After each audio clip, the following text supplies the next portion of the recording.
how's it going, everybody? Welcome back to another episode of the Truth Defender podcast. We are coming to you from the greatest country in the world, deep in the heart of the Lone Star State, Dallas, Texas. I'm your host, Paul Aguilar.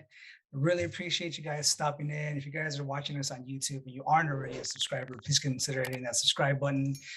Hit that bell icon so you guys don't miss an episode in the future, as well as giving us a thumbs up. That'll really help us out. If you guys want to catch us on the go, you can find us on Spotify, Google Podcasts, Apple Podcasts, as well as iHeartRadio at Truth Defender Podcast. We'll have all the social media linked down below: Twitter, Instagram, Facebook, Rumble, all that good stuff. Also, if you guys have any questions or comments for myself or our guest or topic recommendations, you can shoot me an email at thetruthDefender1776 at gmail.com. Back for a second go around is Mr. Jason McLean, artist, biblical paranormal researcher, and VODcaster. Jason is from my neck of the woods out here in Waxahachie. Mr. Jason McLean, how you doing, sir? So far, so good. Happy to be back. Love the show. Yeah, it's been a while. It's good to have you back. It has been. It has been. Yeah. So you're slumming today, is what I understand. Yeah, a bit. You're like all the really good people just they all had Christmas stuff. So I'm just gonna have this guy back on. No, actually, we had so we had this thing set up. It's kind of a weird thing. Obviously the holidays are coming, and like I don't want to like reach out to people and kind of make them feel like they're obligated, especially over the holidays. So like yourself and I had another guest yesterday were like the only last two that I like reached out to, and before the holidays. There's some other people that were like, yeah, the holidays are coming, and I was like, you don't have to say anything else. We'll try to pick up next year or something. But I was just really ecstatic that you were able to come back on as well. So close to the holidays. No, I love the show. Happy to be back. Yeah, absolutely. I am going to be highly caffeinated, though. I haven't really slept for like the last 2 days. Haven't gone to bed before like 1 or 2. I'm getting too old for that, so I'm just gonna be reaching for the caffeine every few seconds or so. Yeah, no worries. I actually slept pretty well last night. Just want to rub it in, but yeah, I was like, oh, you're rub it in. It's like I'm young, good looking, and I sleep. Come on. No, yeah, it's so I have pretty bad, like I wouldn't say bad-ish insomnia. Like it's I'm in the same boat. Mm-hmm. Like anything before 2:00 is just not gonna happen. Like I'll lay in bed. I can lay in bed like at 9:00 and I'll fall asleep like at 2:30. Mm-hmm. So it doesn't really matter. Like I'm still in that same space as well. So I feel you on that one. I think the longest I've gone without sleeping was like 2.5 days or something like that. And, I've done that. Yeah. I actually, funny story. So my best friend was getting married. I was the best man, and so we were doing stuff. I think I went almost 2.5 days, almost exactly, without sleep. Everything's done. Everything's shut down. I've dropped off everybody at the airport, and I'm still finally ready. And I'm like, I got to turn in I have to make sure everything gets in before the tuxedo and everything gets in before the thing closes that day, right? I go home and I just collapse.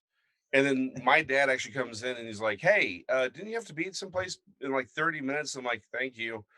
It was the worst. I started to hallucinate a little bit. Oof, yeah. Like, it's like you pull in and you're like, why is everything blue? And it's just, I'm not going to say that mostly it was the lack of sleep. It was mostly the lack of sleep, but there may have been just teeny tiny amounts of alcohol included. It's all right. You powered through that. Yeah. Yeah.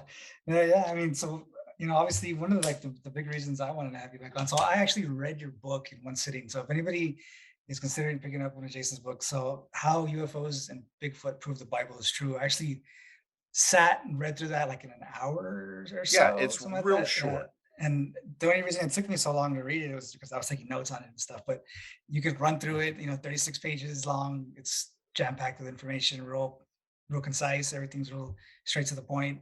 And so, obviously people looking at the title, like How UFOs and Bigfoot Prove the Bible is True. I guess can you kind of like lay out where you were kind of thinking at that time when you wrote the book, or how, like, what you were trying to get the point across? I wanted the title to absolutely get people's attention and be like, "Wait, what?" Yeah. I guess why I call myself a biblical paranormal researcher. I want the question to be asked. What does the Bible have to do with any of this? Right? It's to it's a message to Christians as well as to non-Christians, but it's to provide that perspective, right? It's to say to Christians, hey, this stuff is real. You have to engage in it, right? And then for those who aren't Christians, it's to say, hey, there is a biblical perspective to all this, and if you really look at the phenomena, it matches up much better with the biblical worldview than any other thing that you're looking at.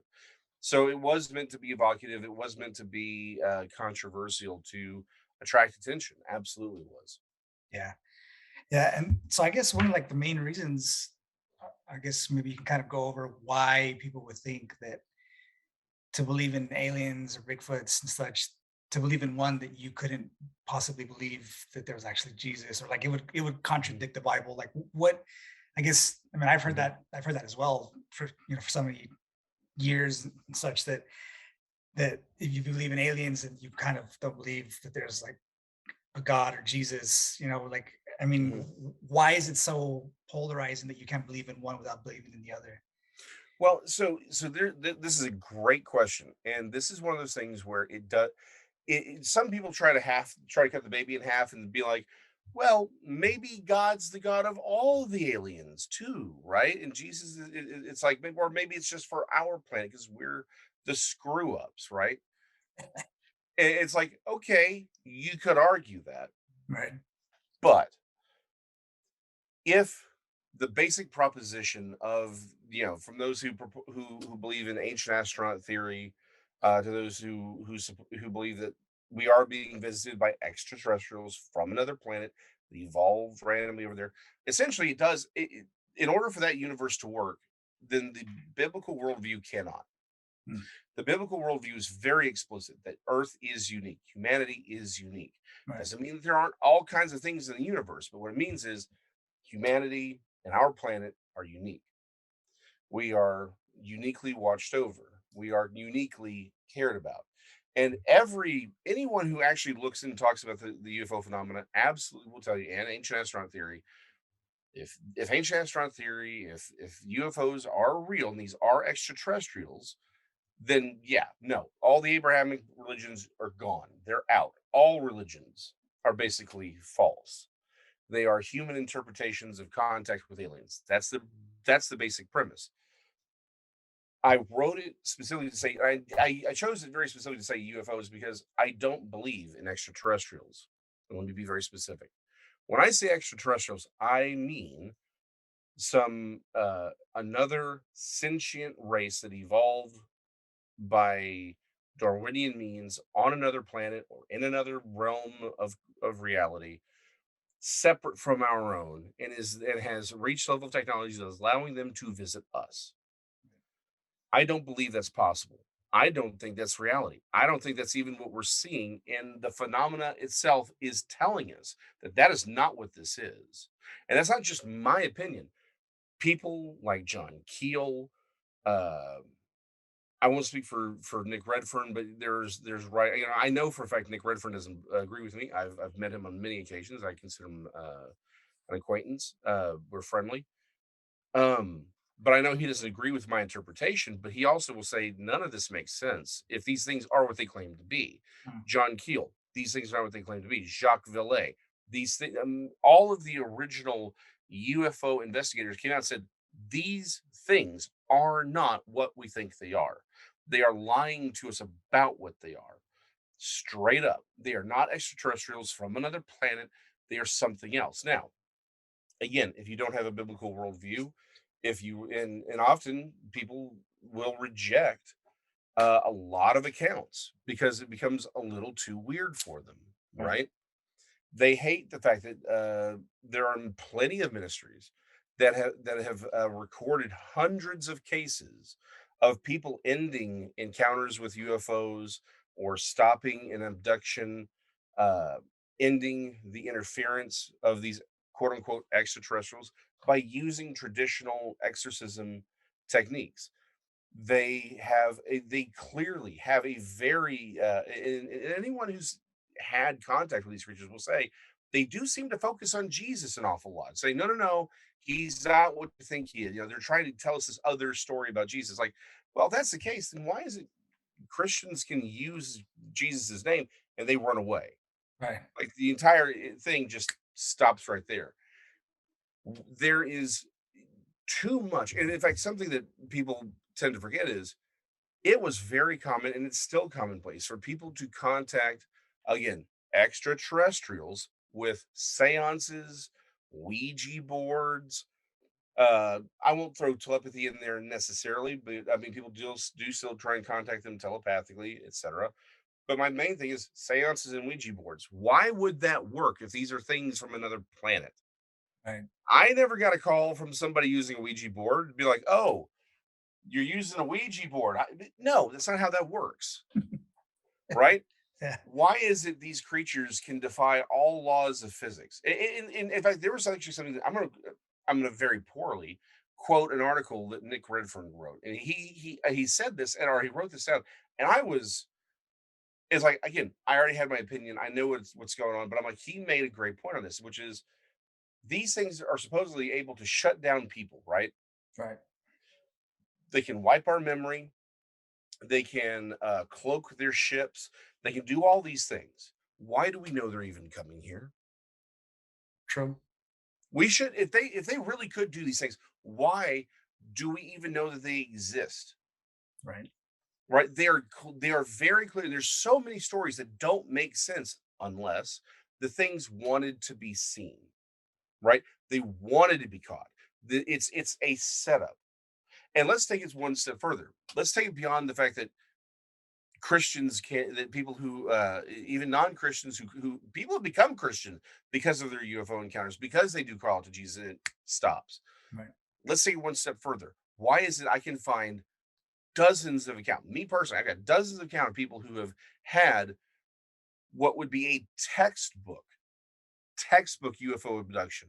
If it wasn't for the fact that the creature was red and had horns, or Mm. was a giant bird or a giant bird person, like a Garuda kind of a creature.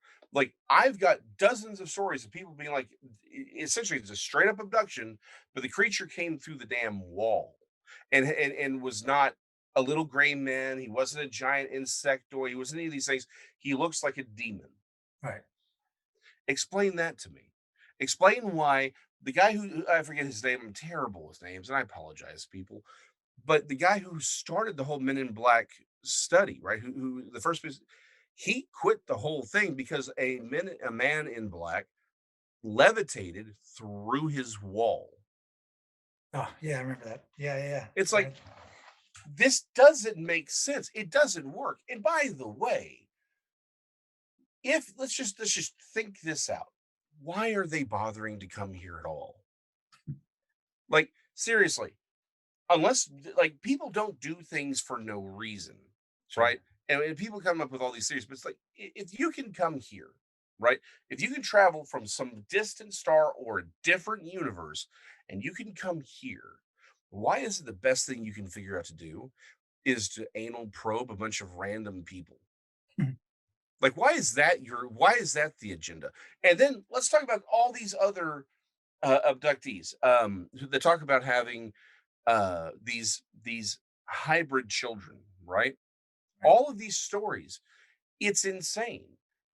They talk about being brought on the ship, and there's one girl, very lovely person. I really wish I could find her, meet her, but she's all in on this, and she talks about how they had some she did a hypnotic regression, right? Right. And she's brought on this thing as a child, right? She's told that her offspring, her hybrid offspring, are developing properly, and so they need to extract bone marrow from her. Okay, a little weird. I'll buy this story so far. She then explains that they drilled into her bone Mm. while she was awake without anesthesia, and she felt everything. And that they would pass through rooms where people were having sex with aliens. And I'm like, you're telling me again, let's go back to these creatures have all these fantastic abilities, Right. all of these powers, all of this technology that we really shouldn't even ever know that they exist, and they don't even have anesthesia. Okay, yeah. Yeah, it's like these things, like the entire premise of ancient astronaut theory is that these creatures have been coming here for thousands upon thousands of years. They had some hand in our genetic manipulation to make us even human, and yet they don't know enough about us to use anesthetic. Yeah. Does that make So any sense? now you would think no, it doesn't. So I mean, so obviously, so I won't say obviously. So do we? I guess we're kind of on this on the path that maybe aliens and demons kind of manifest to people. I guess through what they know the most, or like what they can kind of. I guess. I Well, we guess know that Satan can appear as a being of light, right? right. So I guess they just kind of appear to people, just kind of what they know, or what they're most familiar with. I guess maybe somebody has an experience, or they believe in Or it's aliens, or deliberate. Yeah. I mean, yeah. essentially, what we have here is the same phenomena going on for thousands of years. We call them demons. Today, we call them aliens. And in fact, let's take it one step further. There's no one who in the UFO community or the in the ancient astronaut community, which is basically the same group, no one's going to argue with this statement. The gods and demons, except for yeah, I'm going to say except for God, but the little g gods, the demons, the angels of the past are the aliens of today. Okay. No one in the UFO community, no one in the ancient astronaut community will argue with that statement. Here's the thing, I agree with that statement. They are the same thing. The difference between me and Giorgio Tsoukalos is that I don't think they are ever aliens. They've always been demons. These are always supernatural beings. Aleister Crowley himself, the man who rediscovered Enochian magic and brought it to modernity, was taught by a demon. He called him a demon named Lamb, right? If anyone's ever seen him, go look it up. It's LAM. He looks like a gray alien. Like we would call him a gray alien today. Crowley's line was, yesterday we called them angels and demons. Tomorrow we will call them something else. The people who follow Crowley's teachings today, right now, because it didn't end with him, the people who follow him today will tell you that that Crowley's lamb was not one being, but a race of extraterrestrials that are also telepathic. They literally went from being demons to being aliens. Not a coincidence. These creatures are not what they claim to be. So, if they're not what they claim to be, then they have to be something else. And the thing that they are not is the thing that they most obviously, or the thing that what they are not is what they most obviously are, which are demonic entities. This is not, and I would even say this isn't just demons the way we in the modern West conceive of them, because I think we've been lied to a lot. Right. The modern church has lost a lot of understanding on these things. I do think that there are physical beings that are, that are engaged in this, but it's not all of them. In fact, I would argue probably the vast majority of abduction phenomena, or encounters and experiencers, etc. I don't think they were ever abducted. I don't think they ever left their bed. It was a spiritual thing that occurred to them. This is why they can appear and disappear at will. This is why they can again call it to Jesus and they're right back in their bed. They Right. never actually left, right? But there are people who are legitimately being abducted. They are encountering physical creatures. Some of these craft that are not government, they're not experimental aircraft, that kind of thing. Some of them are physical. Absolutely. It's just not the majority. It's just it isn't what we imagine it to be per se. Right. Yeah, and then that would make sense. Obviously, people that were around in ancient times. Obviously, technology wise, it wasn't there, so Yeah. they were considered gods and such. Nowadays, we've got all kinds Mhm. of crap going on, so we just figured that since they're coming from somewhere else, that they just must be extraterrestrial somehow, or they're coming from Oh, another planets, or stuff like well, that. more than that, this is very much the whole ancient astronaut theory, the UFO phenomena. This is not an accident. This is not something we've come up with. This is the lie. Right. Okay. And here's how, and if there's ever any question about that, let's go back to our main man, Crowley. He had two very interesting disciples that he met and he taught. Jack Parsons of the JPL, and I again terrible with names. L. Ron Hubbard of Scientology fame. They both both of them practiced Crowley's occult magics. So please explain to me why the dude who founded JPL and the guy who created an ancient astronaut theory religion are doing practicing old occult Enochian magics and actually hacking off Crowley with by doing it. So he's like, guys, y'all are messing with stuff you shouldn't be messing with. It's like they were doing stuff that freaked out Crowley. Why are they? How these things don't connect, right? Unless they know that this thing here, the ancient astronaut theory, the UFO phenomena, this isn't what it is. They are helping sell a lie because they understood that they understood the lie that they were telling. This is not an accident. This is not something we're just interpreting this. No, they want to be seen this way. They want to be seen as extraterrestrials. They've cleverly laid this lie for the last 100 plus years because this is that next evolution of the original. I was watching Ancient Aliens a while back, and I was like, "Holy cow! I can't believe they actually said this." Right? Yeah. It was David Hatcher Childress, and it hurt me because I love him.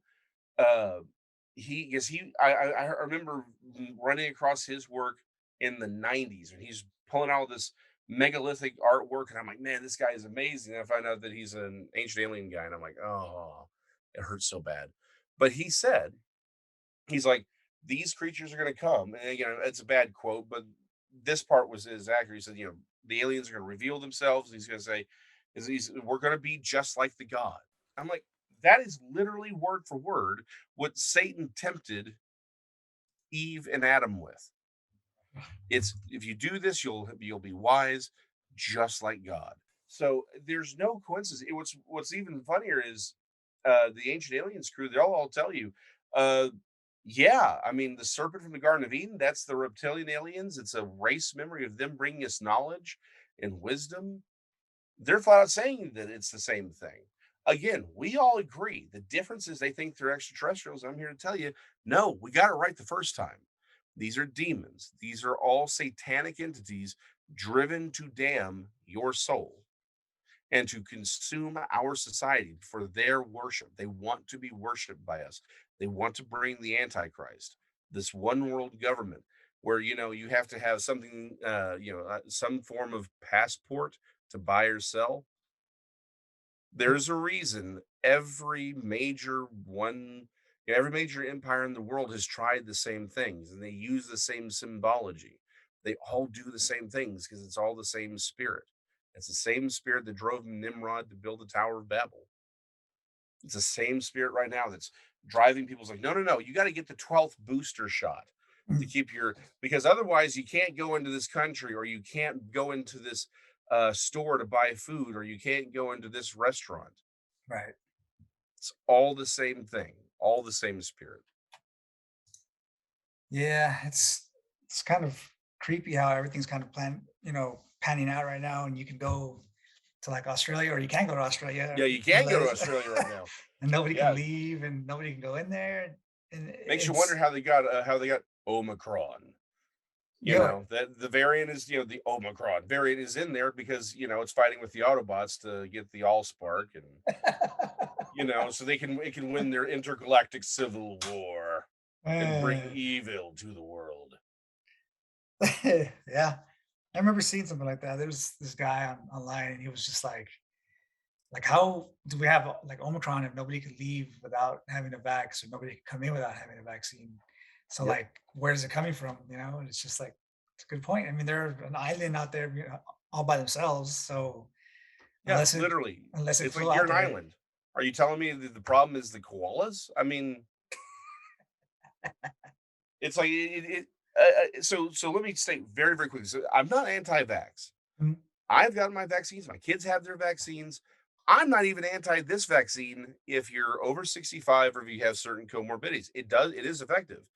But if you're under 65 and you have no comorbidities, I wouldn't touch this thing with a 10-foot pole. I'm not going to take it. My kid, I'm making certain my kids don't take it because it's a risk. If you're over 65, then yeah, getting COVID is a greater risk than the vaccine. If you're under 65 and you have no comorbidities, then COVID is a much safer route to take than what we are seeing with this vaccine, just straight up. There's no way around that. Wisdom would just say, hey, there's a way to do this that's reasonable. The fact that the government doesn't want us to go that way tells you everything you need to know. That's all there is to it. This has nothing to do with health. It has nothing to do with their concern for your life, because I assure you, there is no government agent that really, really, really deep down with all of their heart just really loves you and wants the best for you and wants to snuggle you in at night and kiss you on your little head and then leave some milk and cookies for you just in case you wake up. That's not how this works. They don't care about you. If you want to know that, if you doubt me, if you think for a second that I am wrong or exaggerating, ask yourself why Epstein could do what he did for 30 years. Everyone knew. We all know that they knew. John McCain's wife, after he died, she came out and said they all knew, they were afraid. Before the tracker we were talking about off air, on Twitter got taken down, their last tweet revealed that what was revealed in the court was that a lot of this evidence, right, that they got in this last raid that they did, right, Yeah. they brought it in. It had all been tagged before by the FBI. The only way that's possible is if the FBI had all of these photographs, videos, hard drives, and thumb drives, reviewed them, tagged them, and then gave them back to Epstein. That means the FBI knew all of this was happening and did nothing. It Your senators, your Congress, unless they were elected literally within the last 5 years, anyone who has been in public, you know, power, if they were a businessman, all of them knew what Epstein was doing. Not one of them did anything. Your government does not care about you. None of this has anything to do with you or me having happy, lovely, prosperous lives. None of it. Because they're driven by the same spirit that built Nimrod's Tower of Babel. It's the same spirit that they're running with. It's the same spirit that wants the world to believe in ancient alien theory so we can get rid of Christianity and we can blend with Islam. We can have this nice big one world government. Yeah. That's what they want. It's the same spirit that's driving everything, and that's that. In fact, let me say this: my friends I grew up with, everyone who really knows me, when I came out as a biblical paranormal researcher, they all kind of looked at me like, "That's weird." Now everyone who watches me, they're like, "Man, it's weird that he's getting political with this." I'm like, I'm a very political person. I really am. I'm very much into politics. In fact, most people who do it, like, what's this whole weird? Why are you bringing Bigfoot and UFOs in with the Bible? In fact, I had a little bit of a revelation today I would like to share with you. And that is this: like, why did I choose to go the way I did? Why did I choose to basically sacrifice any chance of having political influence, or be able to speak on like shows like they're more mainstream, right? Why did I sacrifice all that to talk about UFOs and Bigfoot and cryptozoology and creationism? Why did I sacrifice all of this stuff that big people say, well, this is the big thing. Why are you doing it for this weird fringe stuff? I did it because politics, philosophy, and culture are born out of worldview. They are the children of your worldview. I talk about what I talk about because these are the things that if when people understand that they are true, then they understand that the Bible is actually true. And who has the biggest problem with that? Christians. Christians don't talk about the Bible being true. I had a friend, someone I'd known for decades, who had been a man much older than myself. He's been a deacon for. He asked me this once, and it has stuck with me. And I don't think he's watching, but if he does, this has nothing to do with you. It was just such a profound statement, right? Right. It has stuck in me because I think it's so indicative of the American church. He asked me, he said, Jason, when Paul says that we wrestle not against flesh and blood, but against principalities and thrones, powers of the air, do you think he meant that literally? I'm like, yeah, of course he meant it literally. That's not a hyperbole. It's not a metaphor. That is what he's talking about. It's a real thing. He couldn't, a man who'd been a Christian longer than I had been alive, who's been he didn't understand that Paul wasn't speaking hypothetically. He wasn't trying to be verbose. He wasn't trying to create some sort of ethereal. He was saying very legitimately, there are supernatural beings that run everything. All when you see the evil in the world that you see are expressions of these spirits at work. Yeah. The Bible's very clear on this. We are in a spiritual war. Politics, philosophy, all of these things are expressions of your worldview. If you believe that the Bible is true, you are going, I mean, really legitimately true, you're going to behave very differently. You're going to look at the world very differently. I focus on these things because these are the evidence that the Bible is true. And the more I look throughout history, the more I realize every time we stray from the actual text, we screw things up completely. Things go bad. The problem is we can't even get the church to read the text and believe it. They want to find some way around it. Well, maybe maybe God used evolution. Fine. Fine, let's say he did, but the overall narrative is still true. There was still a flood. Humanity is still created and is unique. I'm willing to be flexible in a lot of things, so long as it doesn't do violence to the text. I think there's some interpretations that are valid, but I'm a young Earth creationist because I can't see any reason not to be. And one of those reasons is cryptozoology. We talked about ufology and the fact that I don't think that they're aliens. Let's talk about the cryptozoology. Let's talk about the Bigfoot part of this. Cryptids basically break down into two groups: supernatural cryptids, these are your lechusas, right? Your mothmen, well, at least some of them, at least some of your mothmen, some other creatures, right? These are supernatural beings. They're obviously supernatural. But then you have other creatures. Maybe Bigfoot fits into this, maybe he doesn't. But you have living pterosaurs, you have living dinosaurs, you have creatures that supposedly died out in the quote unquote Pleistocene, right? Hundreds of thousands of years ago. But we see them all today. I've seen one. Plenty of people have seen animals that were supposed to have been extinct thousands upon thousands, if not millions of years ago. So, again, what is the most reasonable reason to have these creatures around? Right. It's the fact that they didn't go extinct millions of years ago. They didn't go extinct. Most of them maybe have gone extinct, but they died out thousands of years ago in a catastrophic event that reshaped the world, fossilized their friends, fossilized their tracks. That's why we find them. That's why we find human tracks with dinosaur tracks. That's why we find human and dinosaur tracks overlapping. That's why we can find pterosaurs here in North Texas. That's why we Yeah. can have aquatic creatures that appear to be like mosasaurs seen for centuries. Right. Dragon myths, and actually, I have a new thought on some dragons, but we see dragon myths that read very much like a dinosaur.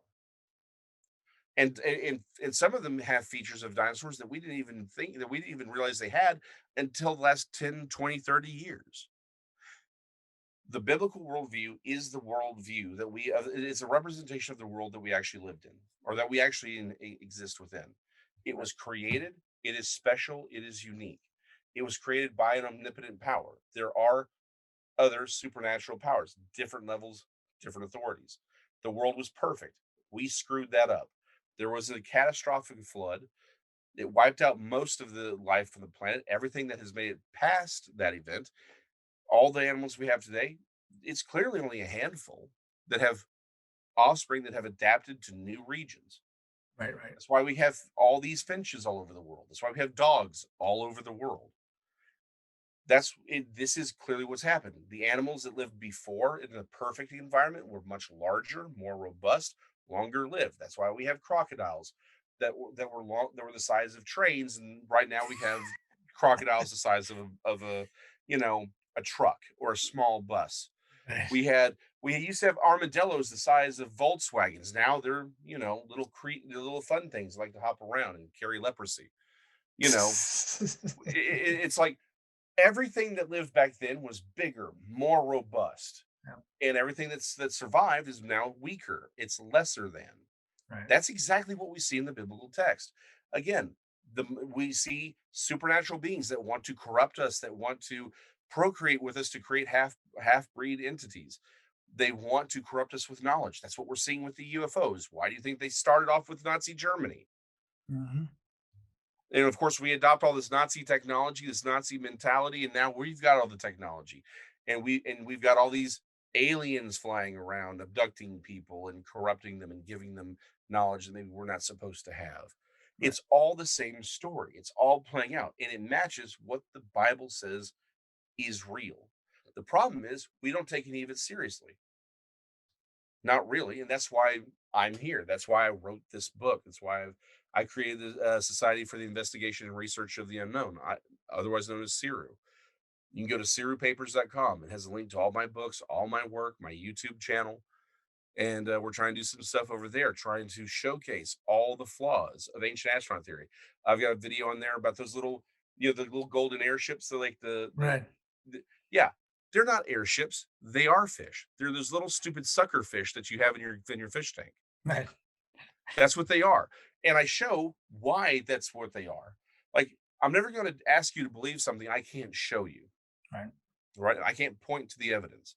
Um, I'm actually the next one is going to be, two things they really love to point to, that painting of a Madonna where Mary is being or the Annunciation of Jesus to Mary, and it's like it looks like there's this A UFO, UFO. yeah, shooting a laser beam at her.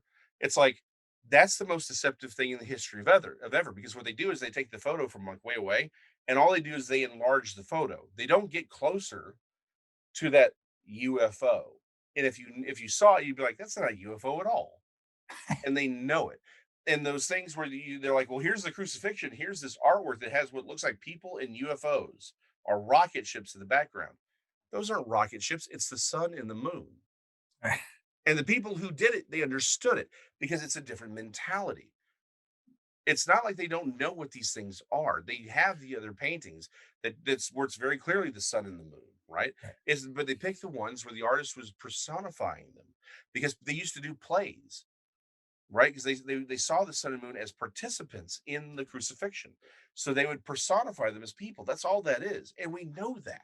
It's a very Byzantine mentality, but everyone's like, no, no, no. We can't show all the other artwork that has like the sun and the moon with like faces on them. Right. It's like, well, it looks like a UFO. It must be a UFO, right? And of course, we're going to talk about Sinai. We're going to talk about Ezekiel's wheel, which is the most bastardized uh, event in the Bible. We're going to talk about all that. We're going to talk about Bigfoot. We're going to ask the question: is Bigfoot real, or is it a material creature? Is it a supernatural creature? Is it both, Hmm. or is there multiple? Like, we're going to have all of those conversations over at S.I.R.U Papers, Sure. the channel on YouTube, and we're also going to have, like I just actually debuted the first episode of Jason McLean Questions Everything. It will be on YouTube as on the same channel. I just talked about the leopard Right. that was donated to the UN. We're talking about Maxwell this week, the Maxwell trial. We're going to talk about that. So that's more for like things that are they're in the news now.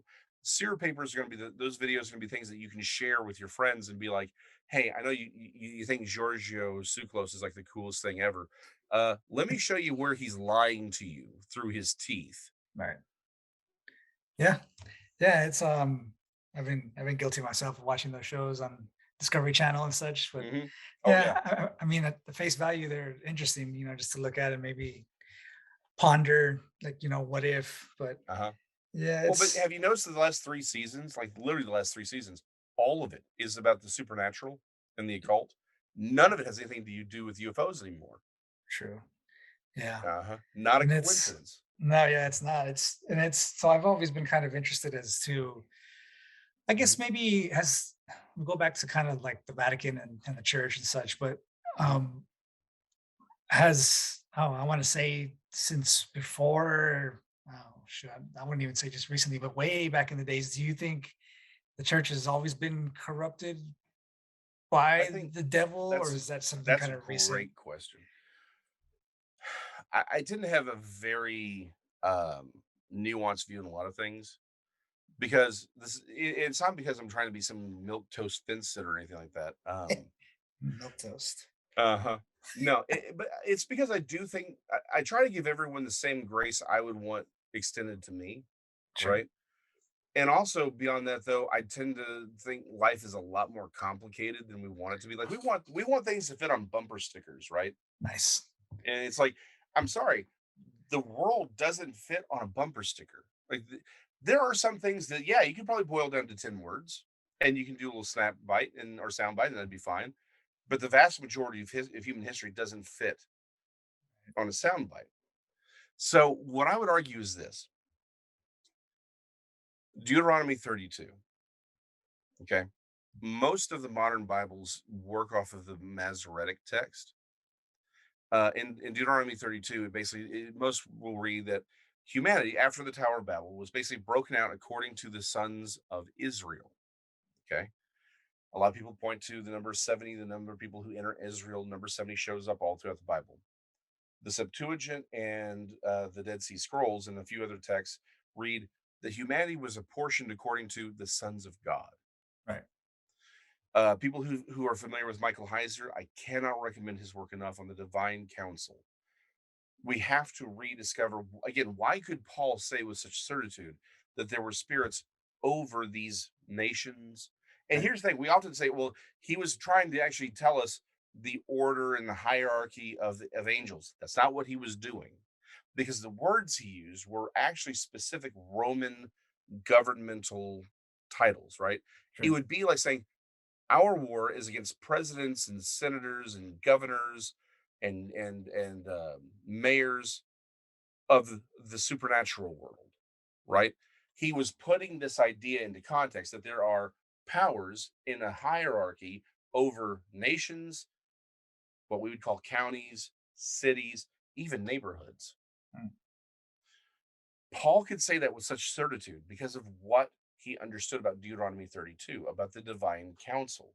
Again, I always get it wrong. I think it's Psalm 39 or Psalm 92, the one where Jesus quotes and says, ye will, you believe, you say you are gods, but you will die like men, like the princes of men, Okay. right? That Jesus quotes.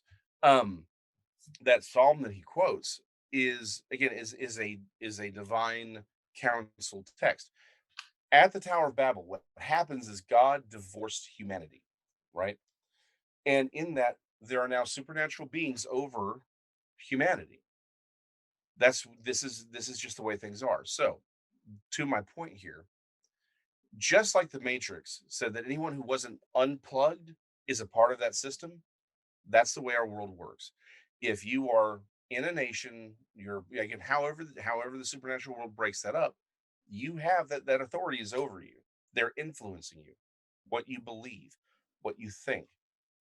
Any major organization, and this is a long way around to get to your point, right? I'm sorry about that, No, no, but it's good. I kind of need to build up a little sort of background here. Sure. The reason this is important is that any major organization, in my opinion, has a spirit under it or over it, and that tells you who runs it, right? And so there can be good people under that spirit. There can be Christians under that spirit. The problem is the majority of people are going to follow that spirit, right?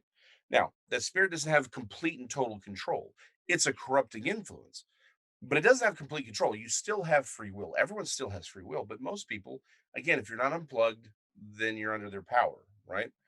I think the problem is with the Vatican, with any large, and really this is any large group, because it doesn't take long before any large group does corrupt itself, right?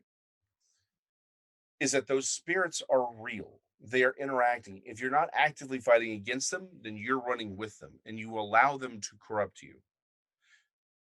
I think in we can see the symbology as well. And then that's a whole, probably an entire other conversation about the symbology of it. But when you look closely, you find the same symbols used over and over and over again because it is the Antichrist spirit. Anything that has power and authority will be corrupted by these spirits. Right. So I think that there are, even today, I think there are many, many people who are part of the Catholic Church. They are sincere. They are honestly trying to work. I think they're even fairly high up.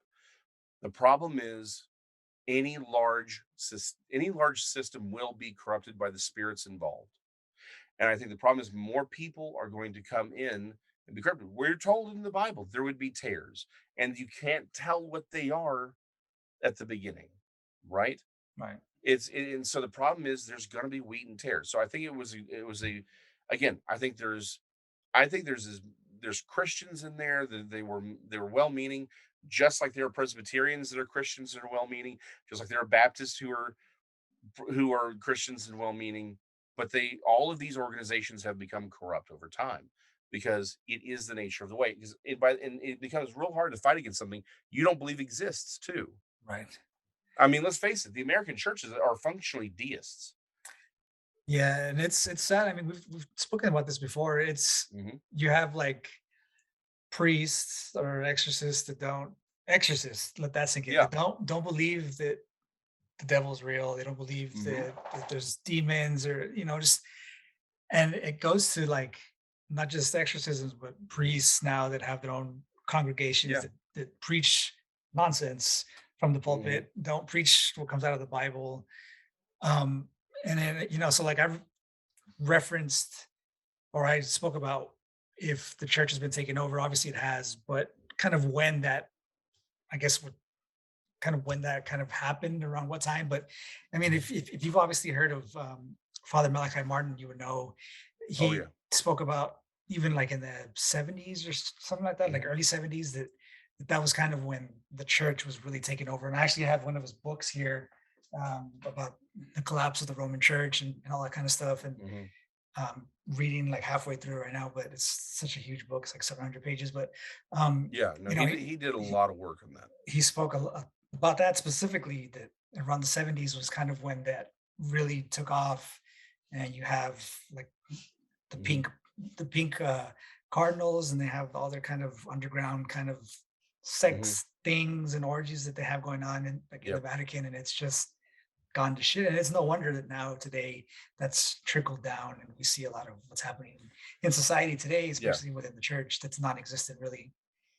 Well, and so this is where again, the nuance sort of comes back in a little bit more. I would argue the problem is the entire question is flawed. Okay? Here's why. And let's just talk about the Catholic Church exclusively at this point. Okay? Just exclusively, just because it makes this conversation way easier. Sure. If the Catholic Church, the question even becomes, when does the Catholic Church even become the Catholic Church? Now, the Catholic Church will tell you, oh, Peter is the first pope. Well, okay, but let's be honest, that's not really when the first Catholic Church evolved, right? It's really when it wasn't even when Christianity became legal. It was when Christians had political power. That is when the Catholic Church, and that's much, much later in the story. Sure. Once you stop being a torch and you get political power, that's when it becomes corrupted. Mm. Now, again, I don't think that the Catholic Church has ever been exclusively without true believers. Sure. But as it became more and more politically powerful, it became much easier to corrupt. And the church has gone through waves of reformation and then greater decline. All of it is sort of revolving around political authority. Sure. Now, the reason it didn't look necessarily as bad in the past as it does today is because we can actually talk about it. Right. We, for everyone who realizes how much our news is propaganda, it's always been propaganda. Always. History is propaganda one way or another, right? So the problem is, it's all the corruption has always been there, sort of, and the problem is there have been good people, there have been things happening. It's just more nuanced. The problem is the as technology has grown, the evil has grown, right?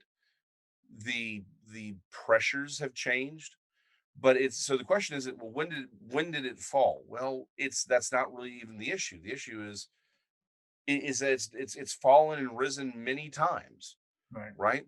But and the problem is there's always a remnant somehow, some way, as God has worked through history, right? As the societies change, as these things change and evolve, the things it takes to reform, the things that, and anything, and there are plenty of things that started with good intention and they were good and godly, and then of course over time it becomes corrupted, and now it's the problem. I would argue there's no difference between the Protestant church, even particularly the evangelical church of today, and the Catholic Church of 500 years ago, Right. except for the fact the evangelical church can't burn you at the stake. But we do so, but Yeah. we do burn people at the stake, just metaphorically, right? Because the problem is, any institution will eventually corrupt itself, because it is not because that is the nature of our world. It is a corruptible thing. Only individuals can resist corruption, but Right. we have to resist it diligently. We have to be, again, we have to work our salvation out with fear and trembling. And we need to believe that we're actually fighting something.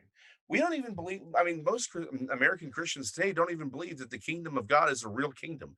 They think of it as a metaphor for being a good person. It's I'm going to go, don't get me wrong, feeding the homeless and helping the poor. These are all wonderful things. We need to be doing them more. I I would also argue that we actually really need to talk about what it's going to take to help the poor and really help the homeless. But it's a whole different, again, different kettle of fish.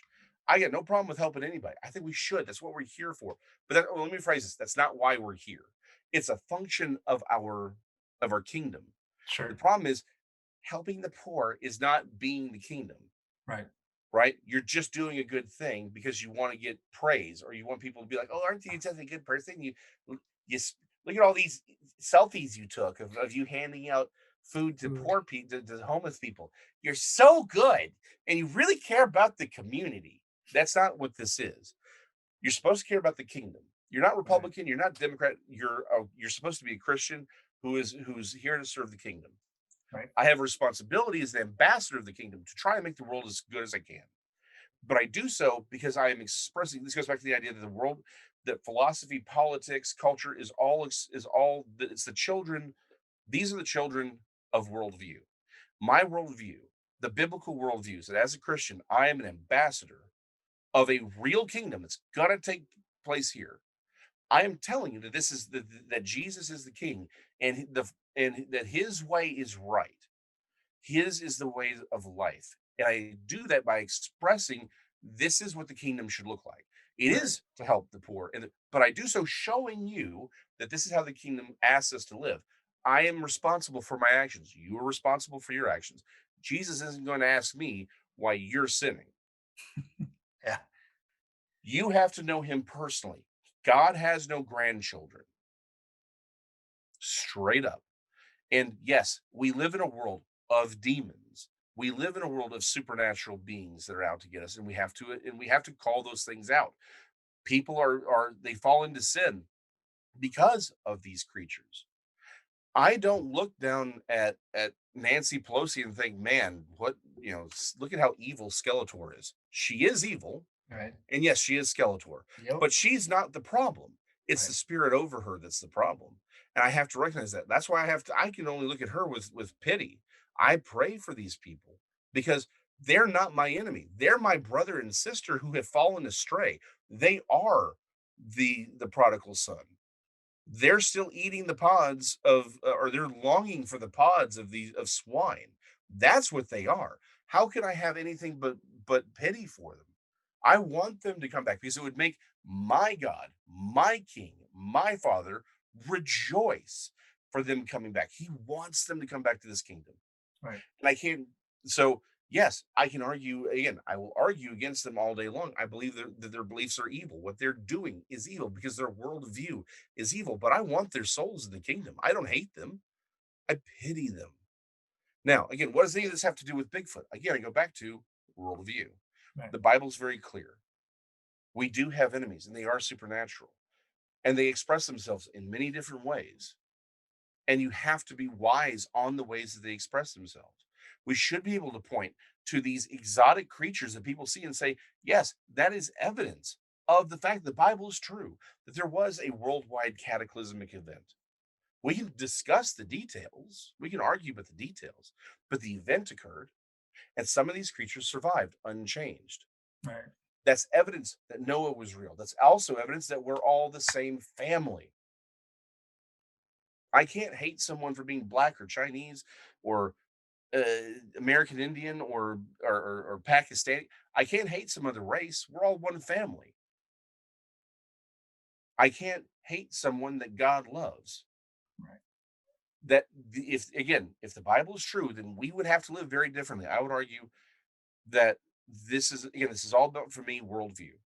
I would argue the vast majority of Christians don't even understand the biblical worldview because they would change their life immediately if they actually did. Yeah, it's sad. I mean, it's I feel like in my lifetime, I mean, we're pretty religious growing up, Mexican American household, Yeah, uh, going to church but and my grandma and all that stuff. But yeah, later on you in went to life, church and you had chocolates thrown at you. That was your. that was life. But it was, Mhm, I feel like since, I mean, I guess like middle school on, I guess, mhm, and I'll be 36 tomorrow, but since like the middle school mhm, age up, I felt like it's little by little, God's been taken mhm, out of the schools, been taken out of the households, mhm. been taken out of churches, out of It has, yes. everyday life, and these were kind Mhm, of people that were more spiritual and more followers and believers. These were cornerstones in their households and mhm. in their lives, and show them how to live life, and how to like maneuver through this world a lot better. Nowadays, it's almost like you get made fun of. But if you mention God, or like you say a Oh yeah, prayer or something, and people are mhm. like, "This guy's into God. What the heck?" Like it's more of like a You joke, behind your Oh back. yeah, it's like It's you're one of those crazy people who takes the Bible seriously. yeah, yeah, Well, like there was a meme I saw the other day where it's like, I forget. I think was it Will Ferrell from Anchorman, and right. it says, "Pastor reads from the Bible, progressive Christian." Well, that escalated quickly. I mean, we can't even get American Christian. We can't even get Christians to believe that the Bible is true. I'm right there with you. But let Yeah, me say this: I think because I agree, everything you just said is 100% true. Okay, but let me point something out. And this is why I'm actually I was very black pilled for a long time, right? It's just like, hey, it's all going downhill. But hold on. All the things we're talking about now, Epstein, right? All of the child trafficking, all of these things, political corruption, that's always been the case. It was just hidden. right. What's happened now as we as a again Christian nation, that's again longer conversation, but we'll just start with Christian nation. As we grew, right? The problem is Christianity became a culture. As we've because we actually disengaged from the Bible because there's always a remnant, just like ancient Israel, right?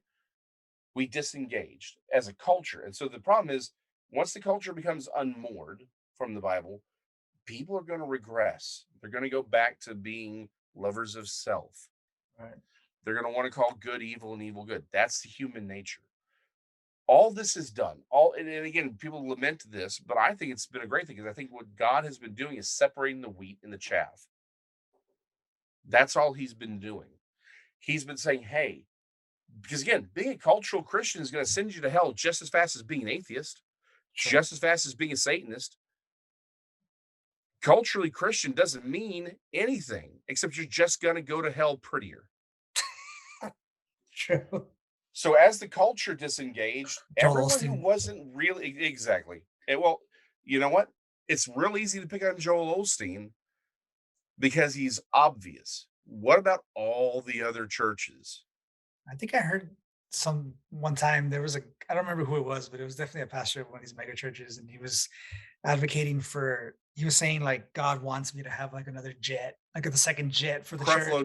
Creflo Dollar, and my mom actually watched him when I was younger. I think he's even I think he's even here from Texas. Um, Yes, yes, it I just was. forgot the guy. Yeah, he even did like a couple of Western, like Christian Western movies. Mm. Kent, no. Oh, dang it. Hold on.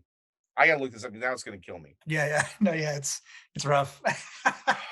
And I it's sad, I you know, can see it's this man's face, and like again, if we had just been talking, I would have remembered his name. sure. Hold on, TV pastor.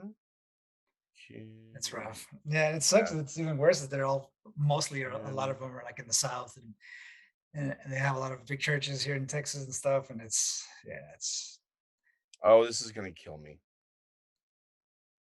All right, well, whatever. But anyway, yeah, it's hold on. I think I just saw something popped up and I missed it. I was like, wait a minute. Private jet. Kenneth Copeland. That's his there you name. go. Yeah, yeah. I knew it was Ken. Something like it's not Ken Hovind. I actually like Ken Hovind. Um, Kenneth Cole. yeah, Kenneth Copeland, because I think yeah he's local here to Texas too. Well, but here's the thing, right? It's really easy to look at them, but I'm like, okay, great, but it's just different in different places, right? I mean, Right. that's the problem. Is it's the same spirit. It just manifests differently in different regions.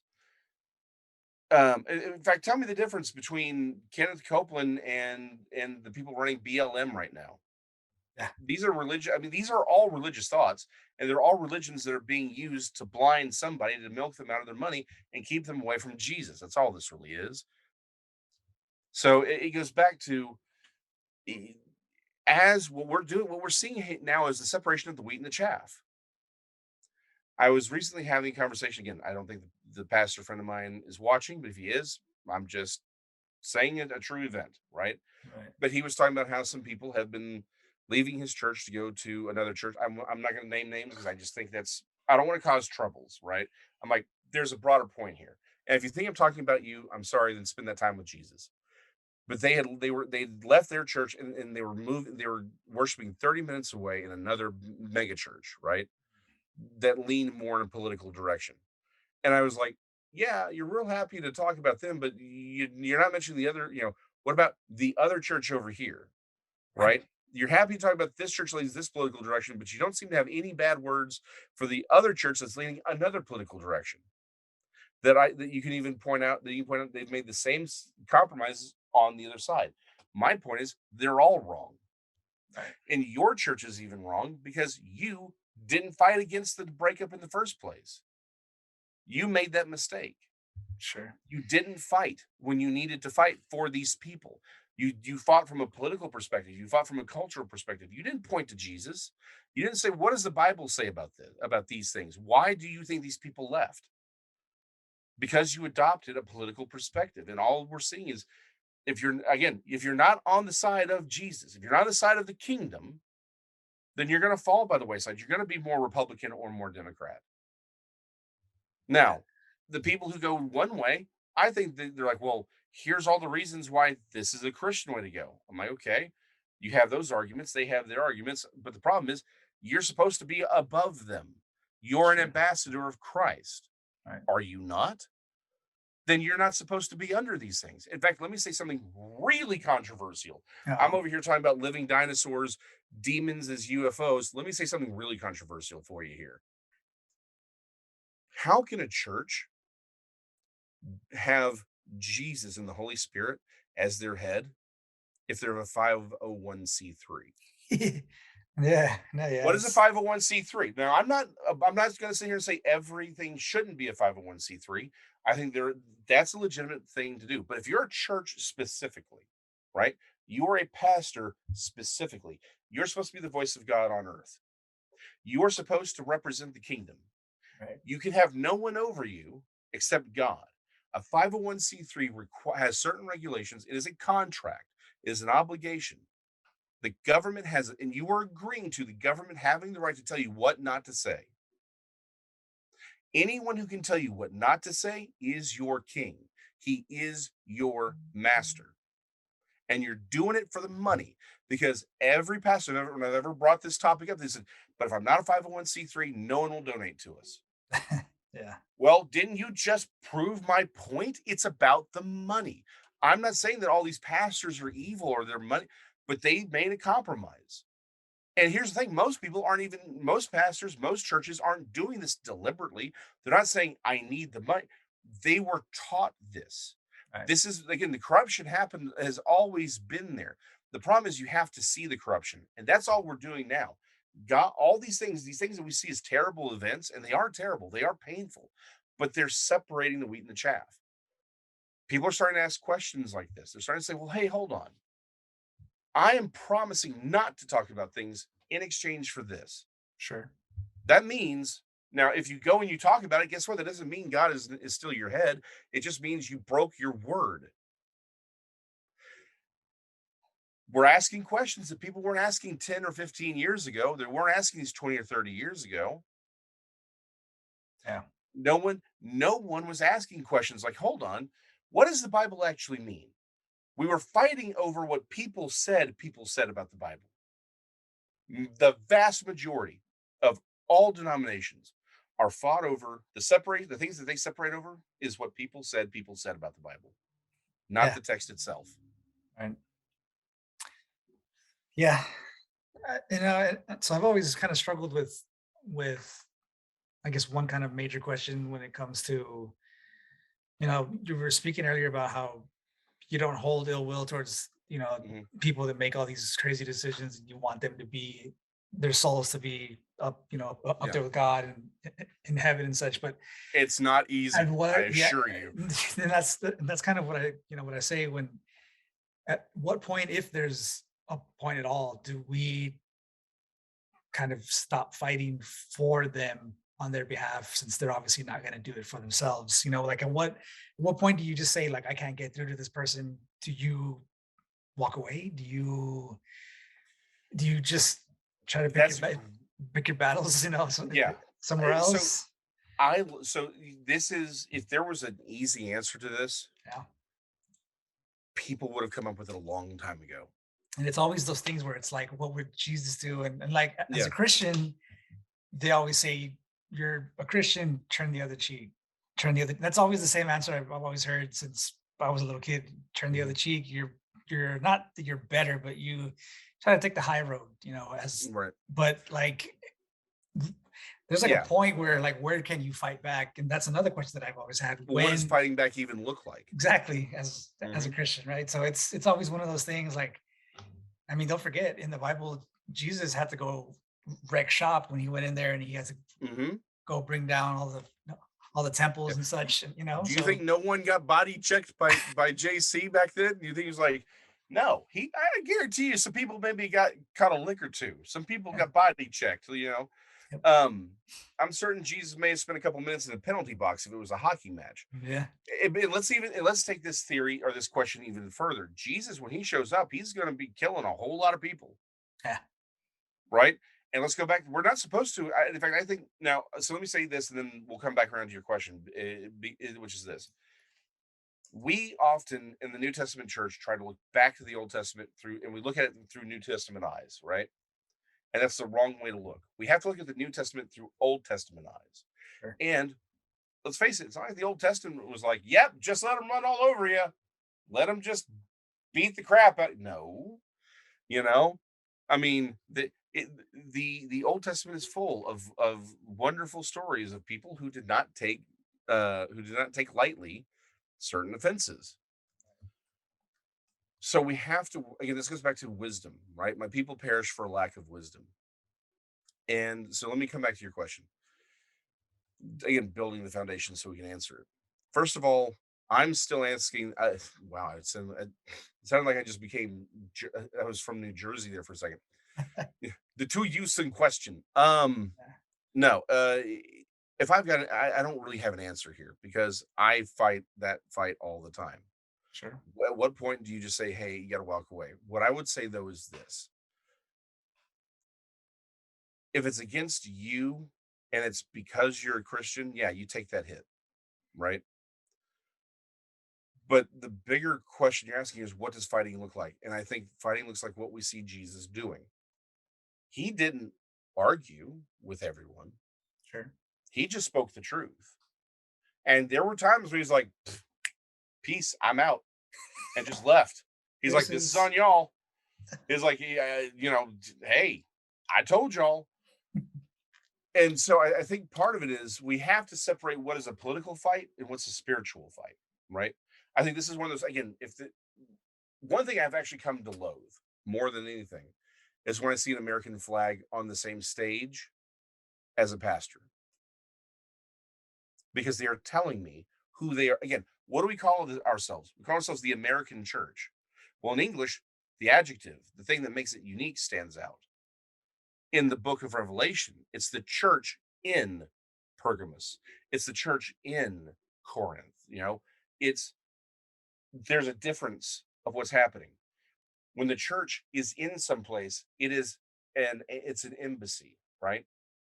Our military bases, our embassies are American soil in that nation. Right. But we are the American church. That means we're America in the church. So guess what? That means you're not a Christian. I'm sorry. Not really, not according to the Bible. You cannot serve any other master.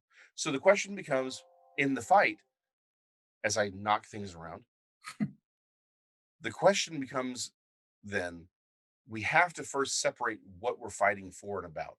Right. Are you really fighting a spiritual battle? Or are you fighting a political battle? Well, if it's a political battle, great. Fight the political battle because the politics do matter, right? Absolutely. This is God cares about whether or not people are suffering. He does. Our job is to work on that and to showcase why the kingdom of heaven is far superior to the kingdoms of this earth. And we do that through politics. That is absolutely part of the argument we have to make, and we have to engage in it. But again, when I realize, well, I'm having a political argument, this is the political stuff, but this is the spiritual stuff. And I recognize that the spiritual stuff's over here. Now, I also understand, as Jesus did, I can't save everybody. In fact, I've never saved a human being. It's the Holy Spirit who saves people. I can't change a single heart. Nothing I've ever going to say, I have ever said, write, draw, figurative dance will ever save another human being. Sell yourself It's the short on the it- dance. well, body glitter only goes so far, but it's the Holy Spirit that does. Yeah. And so I have to recognize all I can do is be a witness. Like when we talk about martyrs, we think about people burning at the stake or being filleted alive or stoned to death or having to watch The View. I mean, people Ugh. who suffer great, but that's not what a martyr is. Right. The word martyr means a witness. You are we and here's the thing, it works two ways. We are witnesses to the world and of the world. Do you think when God opens those uh, books at the end of time, He's not going to ask us, "Hey, what did you see? What did you experience?" Our testimony of what we're seeing and experiencing, and by the way, let's just again, I won't say any in a particular name, but some person who did not become a Christian stands before God. Do you not think He's going to be like he or she is going to be, or they, them, zer, demon self, whatever? It's not going to sit there and go, "How dare you judge me? You didn't tell me anything. You didn't come to me." And then God's going to turn to us and be like, "Did you not talk to Jason? Did you not talk to Paul? Did you not talk to this dude? They all told you about my son. They all showed you the scriptures. The Holy Spirit spoke to you. Why didn't you change? Why didn't you repent?" And we are all like, "Yep, I was there. Yeah. I told him." Why didn't and so it's both ways though, because we are witnessing to them here, and then we are witnessing to God about the world we experienced. Because God's gonna sit there and say, "Hey, I said my word. You have 2,000 years of y'all experimenting with my philosophies and my teachings to build a better world. Why didn't you build a better world? Why?" You got better technology because you got a little bit of freedom. You got a bunch of prosperity because you got a little bit of freedom, a little bit of Christian ideals, but you still raped kids and sold them to the highest bidder. You still kidnapped people from overseas. You still murdered each other. You still oppressed each other. You didn't love one another. You didn't make a better world. You just made a more convenient world. You made a more comfortable world, but you sure as the world didn't make it better. You made the Jersey Shore, for crying out loud. Kardashians have a show. You people made these decisions. It's Seriously, unfortunate. seriously. What response are we supposed to have to God when it's like it's the end of time? All these books are being opened, and it gets to our current generation. He's gonna look at us and be like, okay, so just let me get this straight. You had more wealth than had ever been amassed in the history of the planet. Mhm. You had more ability to communicate with people instantaneously than has ever happened. You had access to more information than any human has ever had access to, ever. You had more tech. You could go to the freaking moon. You could talk to a robot on Mars. And the best you did was the Jersey Shore and the Kardashians.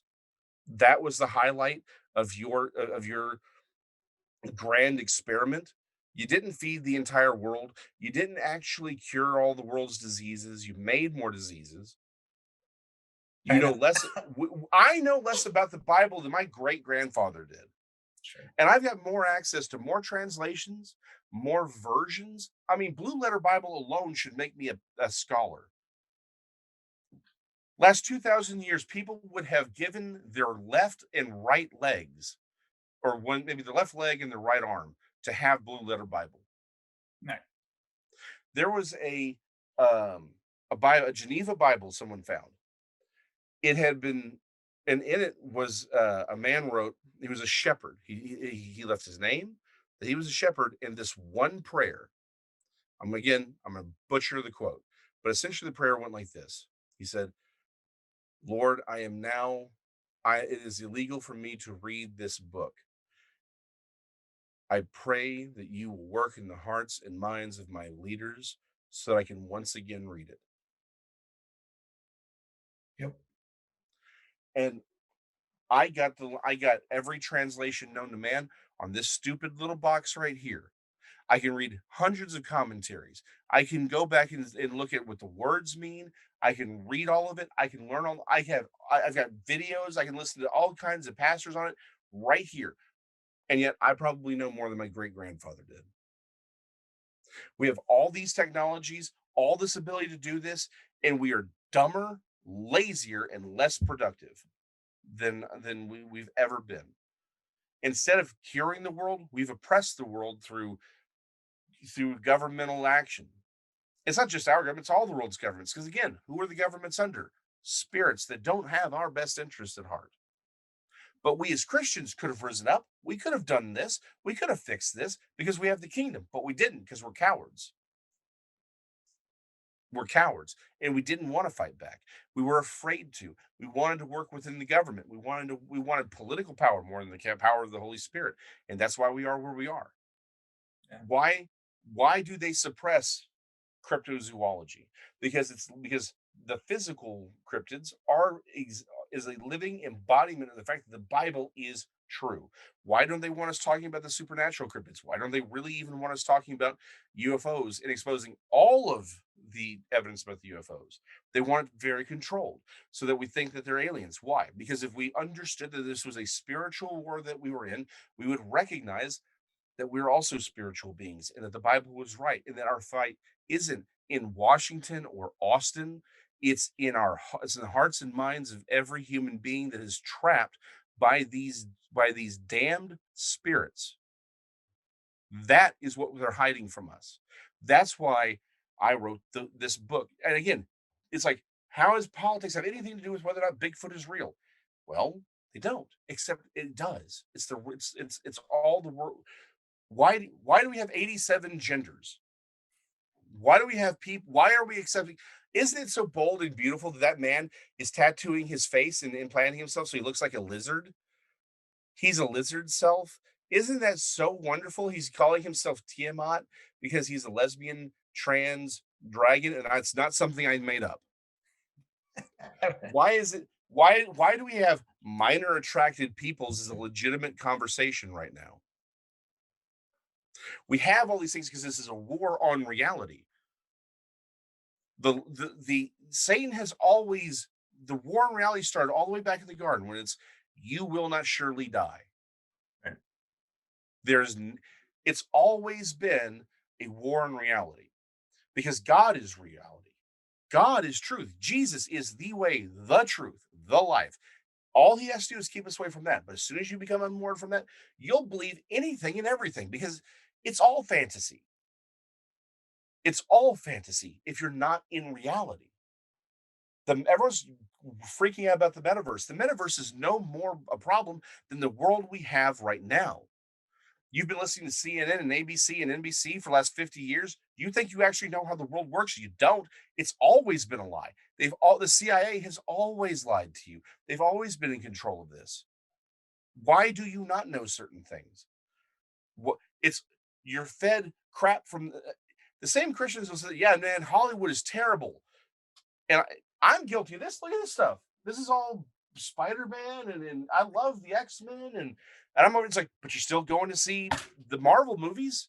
I know I'm going to be watching Spider-Man Far From Home. I really want there to be, I want there to be uh, Toby Maguire. I want him to be there, but I'm like, but at the same time, I'm like, but I know all of its crap coming out of Hollywood. There's always something that they've thrown in there to undermine Christianity, undermine our worldview. Yep. But we Oh, still believe in CNN and NBC. We still believe politicians. We've literally had them come out and said, "Yeah, we didn't do anything about Epstein because we were worried about it." And we all know half of the people that we see on a daily basis on the news media were partying with Epstein after he was originally arrested. We know that he had influence with some of the major powers. There's a picture of Ghislaine Maxwell with the chick who runs the Atlantic. And the Atlantic just issued an article that says, "Hey, there's no child sex trafficking emergency in America." saw that. You think that's a coincidence? Look, the metaverse, no, that's a terribly dangerous thing. I mean, it's an awesome thing, but the problem is the people behind it are evil. And even if the people behind it are all wonderful and true, and they want to dance through rainbows and hold each other's hands and pass out puppies and kitties to everyone, there's a spirit behind them, and that spirit is very evil. That spirit wants you away from God. In fact, that spirit wants you saying God, not Jehovah or Yahweh. This is an interesting conversation as to which one's right. But do you know why do we say God instead of Jehovah or Yehovah or Yahweh? Because God is a title. Right. That's like saying president. Right. How easy is it? And this is a question I want everyone to stop and really think about as my dog decides to bark at the darkness, because when there's a small dog, that's what you do. She's probably actually barking at my son who's getting ready to go to work or something. Um, because the word God is a title. It can mean anything. Sure. What's the easy in fact, something that's not in the book. I'm very public about this knowledge. I'm gonna sit here and tell you that for a fact, I know that there is a very large, very powerful occult. I mean, truly occult, not this I bought my stuff from Sephora crap. I mean, these are the people who actually do sacrifice humans. They do sacrifice animals. They use the proper sigils. In Dallas, I have seen the remnants of their actions. I have to be very vague here. I'm in real estate to a point. Plenty of houses they get foreclosed on before they go to sale. They turn into drug houses. People go and they squat there for a while. Right. It is, again, not all of them, but there were plenty of houses that I saw that they had to stop, and they had to stop the sale of it because they found the remnants of these occult rituals done in blood, proper sigils, animals, the whole nine yards. You don't have to look very far to find evidence of occult behavior in Texas. Here in Dallas, you just go far enough outside the city, you'll find them. Right. I've spoken with plenty of people who are very high up in certain places. They'll tell you this thing is real. Now, my question is this: do we think that's recent? I think it's always been here. I think this. Think of how much time we spend talking about how the Salem witch trials were. Oh, it was a witch hunt. Right. It was no, it was terrible. Look at all these. Look, I'm not saying things the Salem witch trials was necessarily a great thing, but what if they were true? We're finding everyone. Look at all the time Hollywood has spent, demonizing McCarthy, Right. and only to find out that yeah, no, hold up, we have been infiltrated by communists. They've corrupted everything. They've sold us out to China. This was all. It was a real. This was a real legitimate fear that we didn't take seriously. Same thing. This occult behavior has always been here. They've always done this. This has always been here, and we've never rooted it out. So why is it that people are very, very happy to talk about God, but not Jehovah? Because Jehovah, Yahweh, Yahovah, that's the name of the one true living God. And it has power. The name of Jesus has power. These people love to say, "Oh, I believe in God. I love God." Really, how do you feel about Jesus? Well, that's really kind of awkward. Oh, don't you? What you're calling him Yeshua, not Jesus? What kind of freak are you? They don't want to hear his real name because the demons in them hate that. They don't want you talking about Jehovah or Yahweh because they are very happy with God because God's that generic thing. It can mean whatever God you have in your head, like the God that's over this nation, and it's not Jehovah. Because remember, we're still a nation. We are under these spirits. They haven't been thrown down. They are destroyed when Jesus retakes the world. That's why we're ambassadors, because Jesus hasn't taken the throne yet, not on this planet, but he will very, very soon. That's another book. Um, so this is, and again, I know I've said this a bunch of times. This all seems disjointed, but it is absolutely interconnected. Right. We live in a world, we are currently in a war. If you're a Christian, then you are an ambassador. And more than that, you yourself are a piece of the temple. You are here. You are a stranger in a strange land. You're trying to save these people. We're trying to save these people. But there's an active war of spiritual beings on us. They are oppressing the masses. That's why they believe in crazy things. That's why I'm over here talking about Bigfoot in the Loch Ness monster, living pterosaurs that I've seen here in Texas, Right. and I'm over here like, nope. Those people who think you can be 87 genders and that a baby is just a clump of cells, those people are insane. Those people are nuts because that is the furthest from reality that you can be. And they believe that because they are following something that allows them to just pretend that God isn't real, or they can at least find a different God, a God that makes them happy, a God that, doesn't ask things of them, doesn't require moral courage. And that's just as true in the American church as it is anywhere else. It's real easy to point at the atheists or the liberals or whatever. It's real hard to look at these churches and say, look, okay, Dallas Baptist or First Baptist downtown in Dallas and the Potter's House, y'all are both equally disturbed because y'all those all have 501c3s. They're both 501c3s. You both actively will change. So yeah, I guess I just called out some churches. They're very happy to change their theology to match whatever political party that they seem to like at the time. And if you're willing to compromise that for because you want political power, guess what? And you don't want Holy Spirit power, you don't want Jesus power. You're real happy to talk about God, but you're not going to talk about Jehovah, you're not going to talk about Yahweh. Why? Because you want a God that fits in your box. True. True. True. And if, True. you, and if your God fits in your box, he ain't God. Because God doesn't fit in the box. You fit.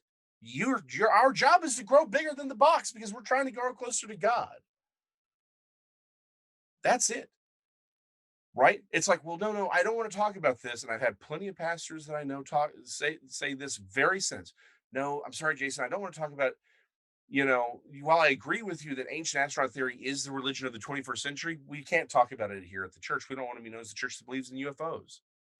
No, I can't talk about Bigfoot. I don't want to be the church that talks about Bigfoot. But you're over here telling me that you agree with me that ancient astronaut theory, that Von Daniken and all these guys, that this is the religion of the 21st century. You know this is the religion of the 21st century. You know the Antichrist is coming. You agree with me. This is probably going to tie into the Antichrist religion somehow. You agree with me on all of this, but you don't want to talk about it because you don't want to be the church that believes in UFOs. Well, I'm sorry, then you just sold out your congregation. You sold them out because you did it because like, well, I don't want to look crazy to the community I'm trying to minister to. You're telling me that these people believe that the universe randomly from nothing blew up 14.38 billion years ago on a Tuesday in October. And our entire universe is born out of this random explosion.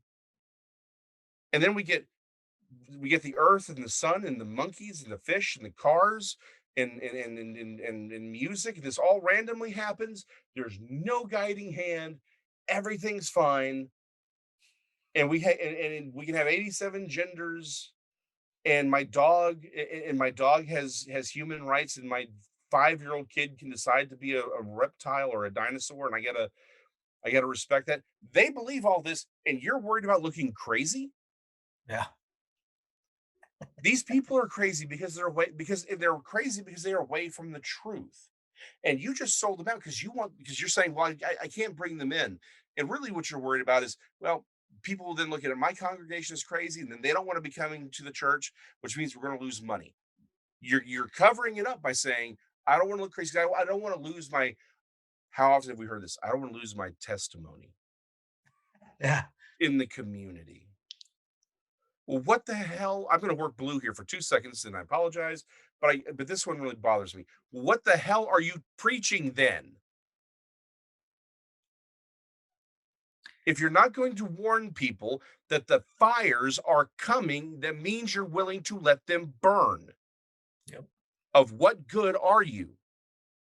You sold them out. I can give any church, within 15 minutes, I can give half the people in that church an existential crisis of faith with a presentation about ancient astronaut theory. I can have half of any church panicking about their salvation, questioning the existence of the Judeo Christian God in a 15-minute presentation. What do you think the world is going to do when there's a mile-long spacecraft hovering over the UN or hovering over the Temple Mount? What do you think is going to happen when some dude walks out of the Vatican and says, hey, so all of humanity has sort of been influenced by these alien brethren, right? There is a God, but we have alien brethren, and all of our religions are sort of based on contact with them. And so we're gonna, we think probably we should join with Islam and all these other wonderful things because we're all searching for the truth. You can still stay a Christian, but we just have to understand the aliens thing part. Well, that's Because that's the exactly, Vatican's already done this, and this is the thing yeah. everyone misses. The John Vatican's Paul already done this. John This is Paul not a II. Yep. well, and it's not just John Paul II. We've had several of their astronomers come out and say, "Look, at some point, we're going to have to admit that human life began as a byproduct of alien interference." Mm. That's already been spoken of in books that were published by the Vatican.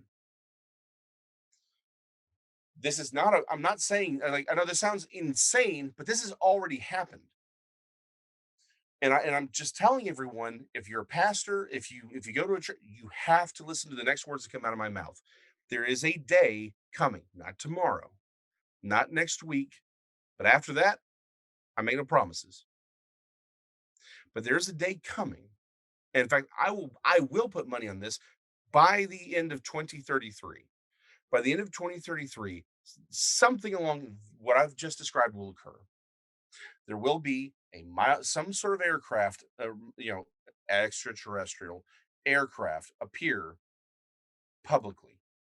The whole world will recognize it. They will admit, they'll say that's there, and either a representative from that will descend from the spaceship, or someone who's or a human who's, again, I'm not even going to say this, human who speaks for them will emerge.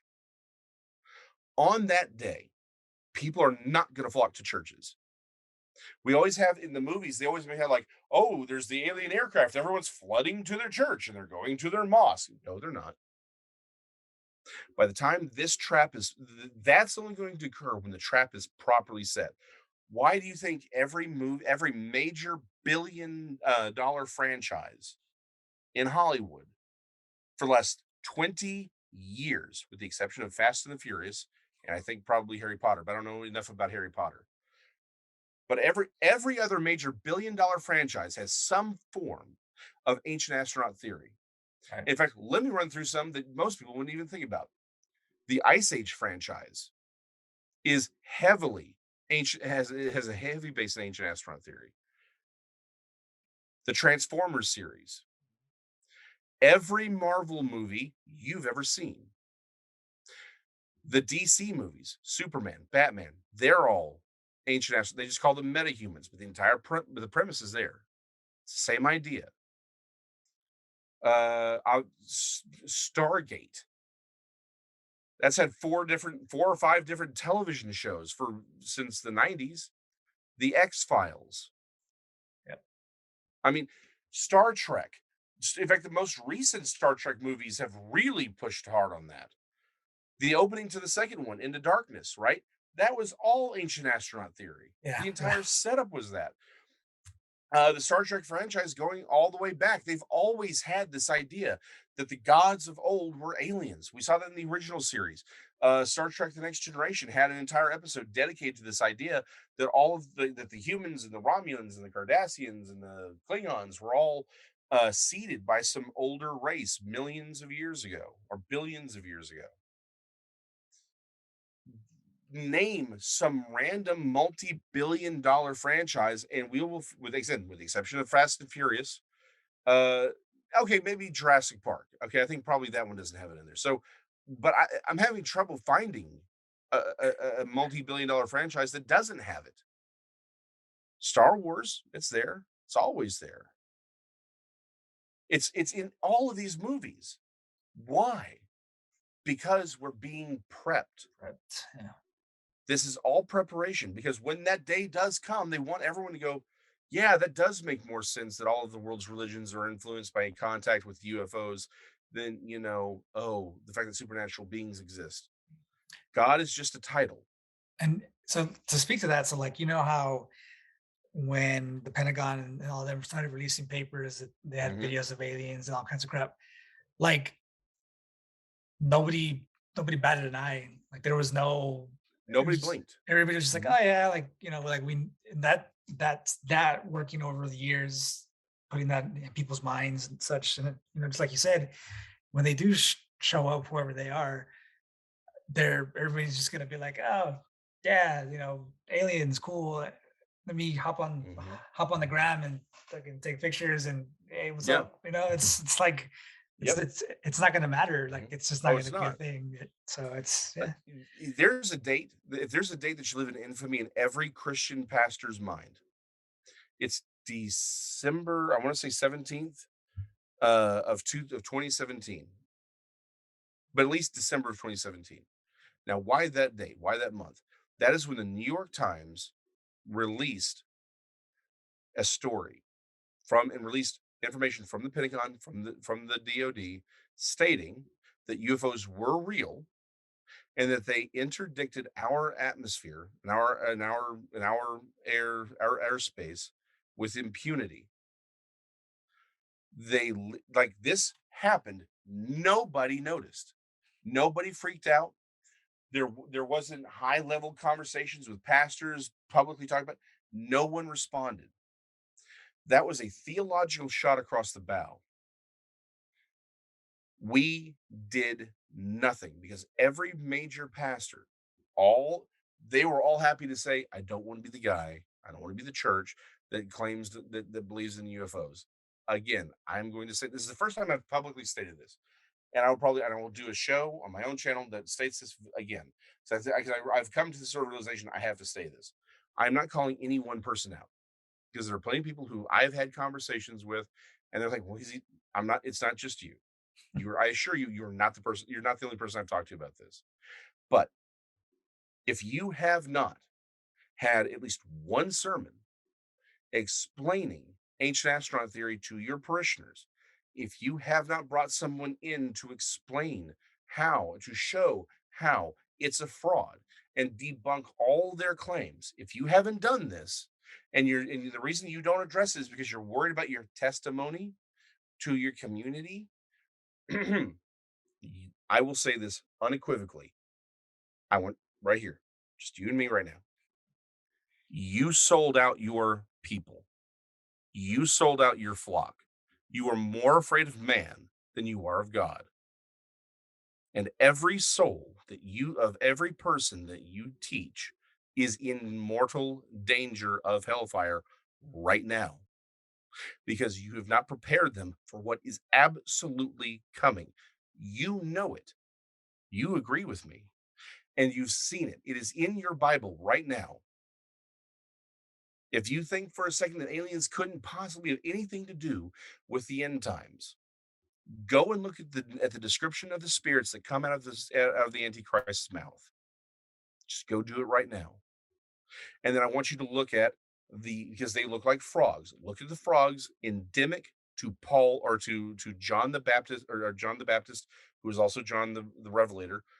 Look at the frogs that are native to his region, to the Middle East, and then look up at just your random gray alien, and you tell me that they're not the same thing. You can't. Look up lamb. Look up the drawing that Crowley made of lamb. This is the lie. This is the deception. And you not addressing it is put every soul of your parishioners in danger because you've lied to them, because you are knowingly avoiding something because you're worried about how you'll look. They are in danger. If you don't want to talk about them, show them my book. You can read it for free on freaking Amazon. At least then just show them do something. Because if you don't, God is going to ask you why you didn't. Why didn't you prepare the people for something you know is coming? Now, if you look at me and you're like, I don't believe that that's going to be maybe you're not in danger. But now you've heard the theory at least. But here's the problem. Most pastors I've spoken with agree with me that this is coming. They just don't want to talk about it. That's the problem. That's why our culture's gone where it has. But that's fine. Let's separate some wheat and some tares here. Let's see whose side you really are on. Do you want political power? Do you want to be happy? Do you want people? Do you want to be invited to speak in front of the Republican National Committee or the Democrat National Committee? Do you want to be hanging up there with Nancy Pelosi and celebrating the black genocide that you're supporting? Do you want to be happy sitting up there with the Bush family and all the things that they've supported and the child sacrifices and the sex rings that they've covered up? That's fine. That's what you want. Fine.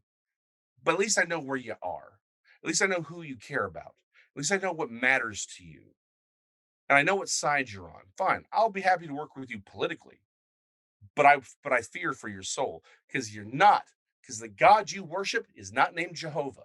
He's not named Yahweh. He may be named Moloch, he may be named Baal, he may be named Leviathan, or maybe it's just money. It's something, but it's not Jehovah. Jehovah is real. I am Jesus. I'm the way, the truth, and the life. The reason we are in crazy times is because we are seeing a war with reality. If you reject these things, these three things that Jesus is, then you've rejected reality, which is why you will always accept the fantasy. I can be whatever gender I want. I can be a dog. I can Sure, children stripping in front of drag queens and having money thrown at him, that's perfectly fine. That's brave and bold. What? People are not going to see UFOs and leave the church over that. That would be crazy. Why? What? No, creationism just makes you sound like you're ignorant. I need to showcase how smart I am by supporting evolution. If you reject reality, you're gonna accept fantasy, and it's all fantasy, brother. Yeah. Yeah. So I was definitely gonna ask you how you felt about Darwinism, but because it's So let me. Well, no, actually, hold on. Let me actually. So again, another nuanced position. sure, Darwin is Noah's best friend. sure. Darwin's observations were 100% correct. Animals will change; they will evolve to adapt to fit a new environment. That's why you can have one pair of finches. And then you have all these different types of finches that show up. Why? Because as they procreate, as they populate, they move to different regions, they adapt to new environments, they evolve because they are trying to survive. That is a fit, that's something God has in them. He programmed them to adapt, to evolve, to fit their environment. The environment changes, they change. That's natural. That's because what is the big argument, right? Well, how could Noah have possibly gotten all of those animals on the ark? How could he have lions and tigers and bears and this bear and that bear and a koala bear? And he can have horses and mules and zebras and donkeys and Kim Kardashian and it's like how can he have all these animals on the ark? You're right. That's insane. But he can have cat. He can have canid. He can have equine. He doesn't have to have all of the different types of animals we see today. He just has to have the progenitor. Then those animals get off the ark. And that felid, that cat representative, they procreate and then they become tigers. They become Sumatran tigers. They become lions. They become jaguars for my British friends. They Mhm. become leopards and they become pumas and they become mountain lions and they become all these things. That's why we can have horses and zebras and donkeys. That's why we can have because they're all coming because they come off the ark and boom. They are so again, I think Darwin's the greatest thing ever. Darwinism's of the devil because Darwinism says there is no God. This is entirely random. And it has this entire narrative. People say, well, no, no, it's just science. No, it's not. You are working from the idea that it's random and that there is no God like I am not necessarily opposed to the idea that God used evolution to create the world. I don't agree with it, but I'm not an enemy of that idea. I think you can make an argument for the text. Okay, fine. I would disagree because again, I've seen a living pterosaur. I'm sorry, they did not go extinct millions of years ago. But if you say Darwinism, which says there is no God, then you're starting with it's a religious prospect. Everyone's like, well, it's science versus religion. It is not science versus religion, it's religion versus religion. Paul, let's say you and I, Senor Aguilar, you and I are walking down a road. We look off to the side. In fact, let me draw this out because it'll make more sense if you see a picture. Okay. Sorry, let me work real quick here. So what you're saying is that you don't trust the science. Is that what you're saying? I don't trust the science. I am the science. All right, whatever, Fauci dread. Okay, so we are walking down some road, right? Right. And we see if I can get it all in the same. There you go. Basically, it's a try. Okay, let's say it's all a perfect triangle.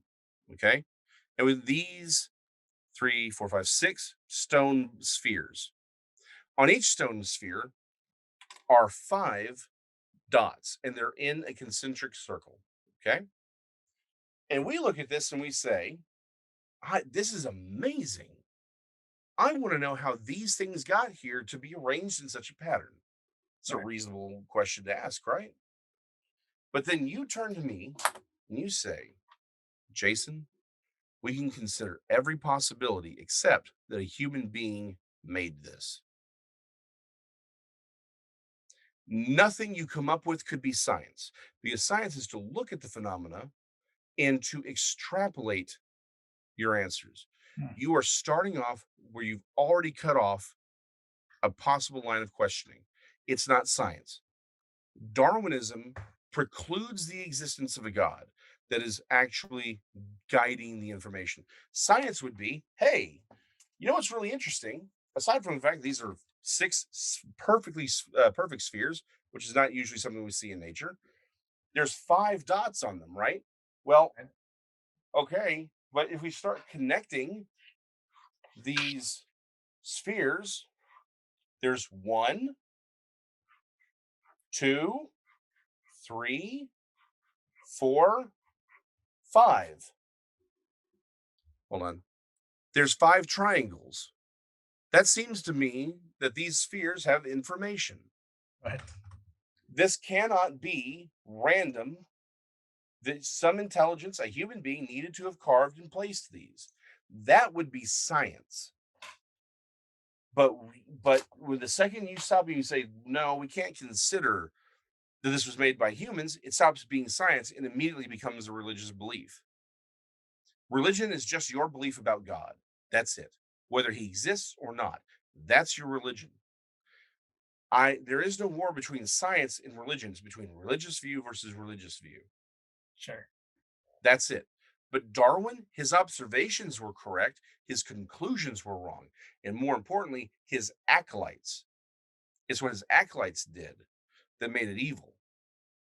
Because I think he asked legitimate questions, but his acolytes said, "Great, now let's get rid of God, and this explains everything." Hmm. They're starting with the answer that they want. Sure. It's always better that way, I guess. Oh, it is. Well, that way you know what the ending is, so you don't have to be surprised. Sure, sure. Now, Yeah, I assure you, though, they are going to be very surprised. yeah, yeah. I look forward to the day actually. And I remember speaking with like my dad and such, and I remember saying to him like, "This, I want people that who are kind of like in the world today, in the political world, and people that do bad things to other people within the, like say if people want to look at like Hillary Clinton or Mhm, Pelosi and all these things, and I want justice to be done on earth to where we could see them going through mhm, it and suffering and such. And he pointed out that that might never happen, but that they're going to get their comeuppance, so to mhm. speak, once they cross over. And I guarantee you, I mean, if they repent, then that's great. But hopefully they don't, and they go where they should be going. But it's just one of those things where like I wanted to see it happen to people, like people that Yes. deserve it, Oh, like I'm right there with you. and but it's just not Mhm. going to be that way, and it's unfortunate. So Well, so this goes back to, this is why faith is so important and theology is so important. It's real easy to look at someone like Hillary Clinton, who has such an extensive, I mean, she's a C what's funny is most people don't even realize she was a CIA asset when she worked for the Rose Law Firm. The Rose Law Firm, and this is again building an argument here. sure. The Rose Law Firm was used by the CIA for a lot of purposes, including setting up. There was a certain program that they helped oversee, and so again, what people misunderstand is what lawyers do, right? They were working with a programming company. And I think they were helping them with the legal paperwork. Anyway, what they did, and she was involved in this, was the CIA added a back door to the program that allowed them to watch every banking transaction in the world in real time. This is not a theory. We know this is fact. She was involved in that. The Rose Law Firm. Why do you think she? Again, it's like all the weird stuff that happens around her. It's because she's an asset. Of course. She had, again, she oversaw the State Department, and we know all the sex trafficking stuff that happened there, the billions of dollars. Haitians protest them because they're like, yeah, you had all this money that you're supposed to send down here to rebuild our houses after the earthquake, but all you did was kidnap our children. Again, not my claim.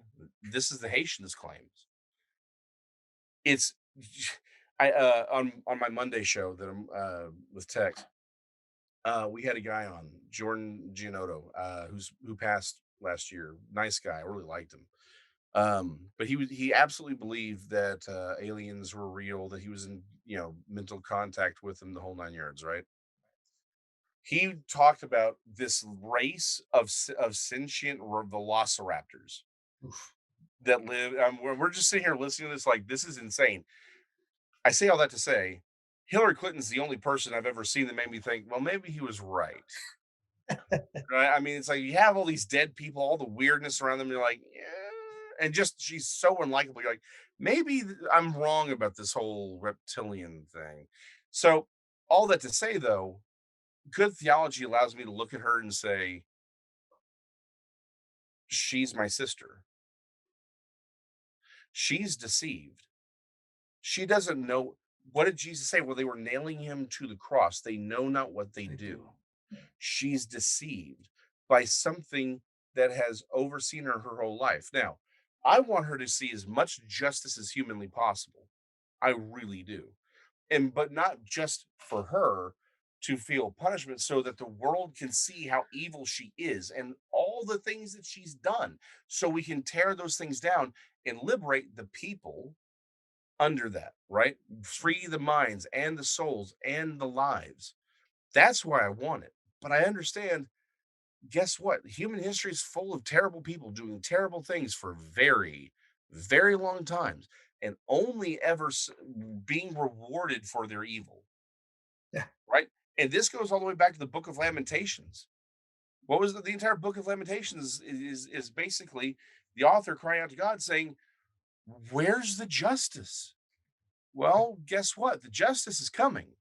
And it's so terrible and so ugly that you wouldn't wish this on someone who had done these evil things.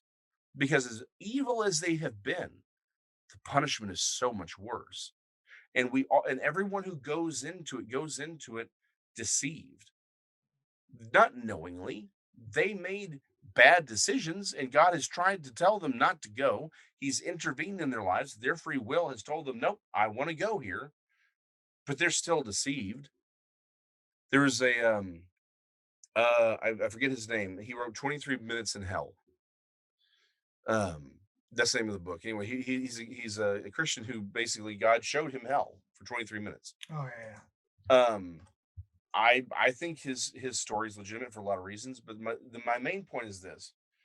He talks about towards the end of the book.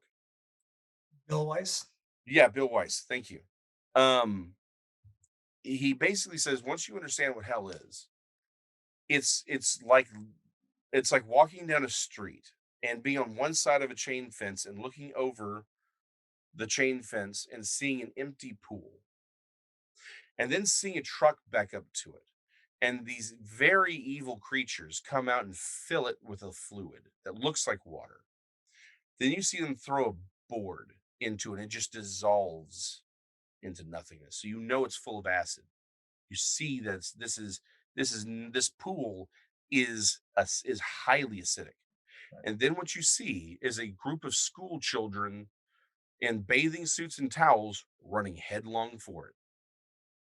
So that is those kids are humanity, all humans. He's on the other side of the chain fence. That's why we have to do what we do. That's why we cannot care about what the world thinks about us.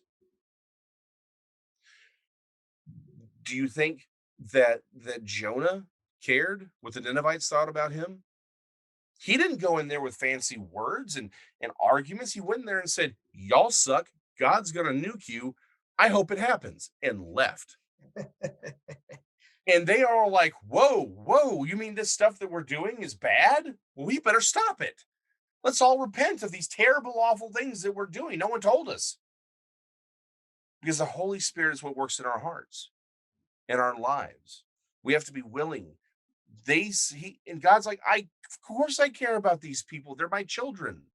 I know they've done terrible things, but they've done terrible things because of the spirits that they were under, because we had to divorce, because God divorced us, because we chose ourselves over him at the Tower of Babel.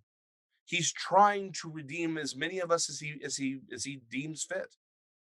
For whatever reason he does.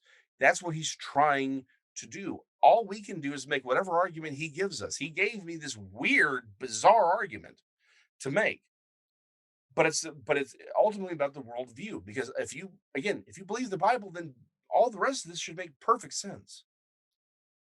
The Yep. problem is, so many people are going to wake up that day. They're going to make, in fact, let's say Bigfoot's a supernatural being and not on our side.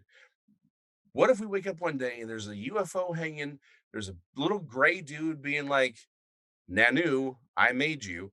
And then a bunch of giant ape like people just walked out of the forest one day, telepathically talking to everybody. Like, yep, that's the God person. That's the people who made all of us. We're all good. Let's all do DMT and hang out together and worship them. Right. Like, here's the problem. Most Christians are gonna be like, well, yeah, I mean, I guess that's what we're supposed to do now because the Bible doesn't talk anything about any of this. And my pastor never said anything about any of this. So this makes way more sense because I've been watching Marvel movies for the last 30 years. And Thor even said that there's a place where magic and science is the same thing. And they quoted Arthur C. Clarke that any sufficiently advanced technology is equal to magic. This all looks like magic to me. It must be super advanced technology. The alien said so. Why would I go back to church? Jesus must have been an alien too, because that's what they're telling me. Let's all go take some DMT and talk to the purple lady. That's again, my argument's crazy, but the world we live in is way crazier than anything I can come up with. Yeah. And the problem is, if you've read my book and that day happens, you're gonna be like, "Hey, that doesn't seem right," and you're gonna see the holes. And if you watch, and of course, if you like, follow, and subscribe on my YouTube channel, um, you'll see the arguments. You'll know, hey, well, hold on, they're saying this, but I know that this is a lie. I know this doesn't work. I shouldn't be telepathically talking to a giant ape man.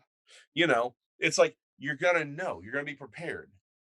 It's a crazy conversation God's giving me, and maybe your conversation is not mine. Maybe your conversation is for homeless people or the abused. Maybe it is political. Maybe he's like, no, let me show you the wisdom of God's teachings by showing you how it governs people better and brings prosperity, not oppression and love. And this is why the family, maybe it's about families, whatever your story is, whatever your narrative is, go tell that story. Go be that witness. Not everyone needs to do crazy things like me, but God's given me this story because the worldview matters. If you believe if you once you understand, okay, well, I did just see a Bigfoot, or I did just see a living pterosaur or a UFO. Here's how this all fits.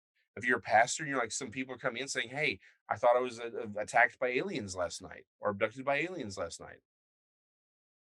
You can tell them that they're demons and you can walk them through that. And maybe you start to understand the Bible is true and you stick to your guns a little bit harder than you have been. Right. Yeah. Well, I mean, it's whatever ends up happening, it needs to happen pretty quickly. I've always been of that mind, just like something new comes out in the news or something every day, and it's just like, Hmm. Jesus Christ, please come already. It's just I'm waiting. I mean, obviously, I don't Hmm. want to be gone. I wouldn't wish death on anybody, or but some of the things that just happen on a day in day out, you're just like, Yes. why are we still here? Like, You're like, how is this still going on? Like I'm like, hey, look, I got a bag of, like I said, I'm losing weight, but I got a bag of marshmallows just for this. Because it's like when things start popping, I mean, I'm just gonna sit back with the marshmallows and be like, yep, I get it. yeah, You read through Revelation, you're like, why would God, if why would a loving God kill all these people? Have you looked around? Have you been paying attention at all? I get it. I'm like, nope, I get it. I'm just glad to be on the other side. Again, this is why theology matters. It's so easy to look around and say, "Well, God, it's so evil. Why don't you end it?" If you have the right theology, you look down and you realize because those people are just as deserving of hell as I was. and None of us deserve heaven. We all deserve hell. We've all rebelled against God. We've all blasphemed. We've all turned away from Him. We've all not believed Him appropriately. We've all been all the things that made them deserving of hell. And a pastor had a great example on something about this, about sin. It drove home for me because I had actually done this. He said, whether you put a, I had accidentally shot my neighbor's window with a BB. Mm. Long story, an interesting story, but not really relevant. But I'd done this, right? And we had to replace the whole window, right? Because it's like it's a teeny tiny hole. And it didn't shatter the window. It was a teeny tiny, perfectly round hole, and we had to replace the whole thing. And of course, I had to work it off because I was 8. But I worked that thing off. My dad was a mechanic. He made certain I paid that off. But so this has always stuck out with me. And a pastor once told me, or in a sermon, it wasn't just me. It wasn't like we were just hanging out. And he's like, "Let me tell you this profound thing." It was in a sermon. He said, "Whether you put a BB through a window or a brick, the cost to repair the window is the same."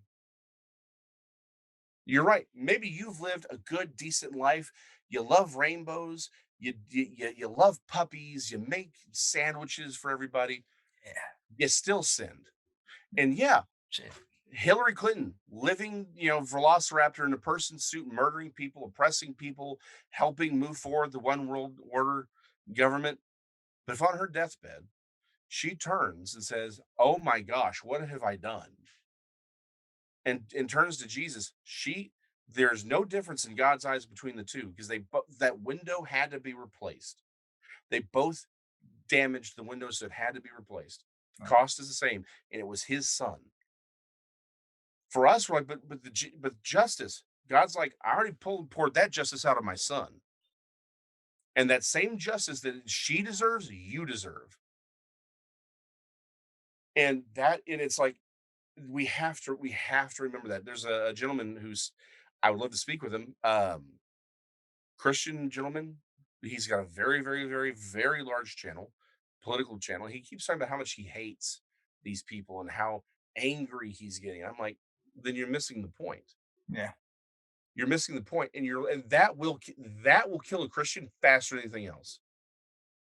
Because if you can't look at these people with sympathy and just recognize who the real villain is, who the real evil is, it's going to destroy your heart and your soul because you are just as deserving. These people they're just deceived.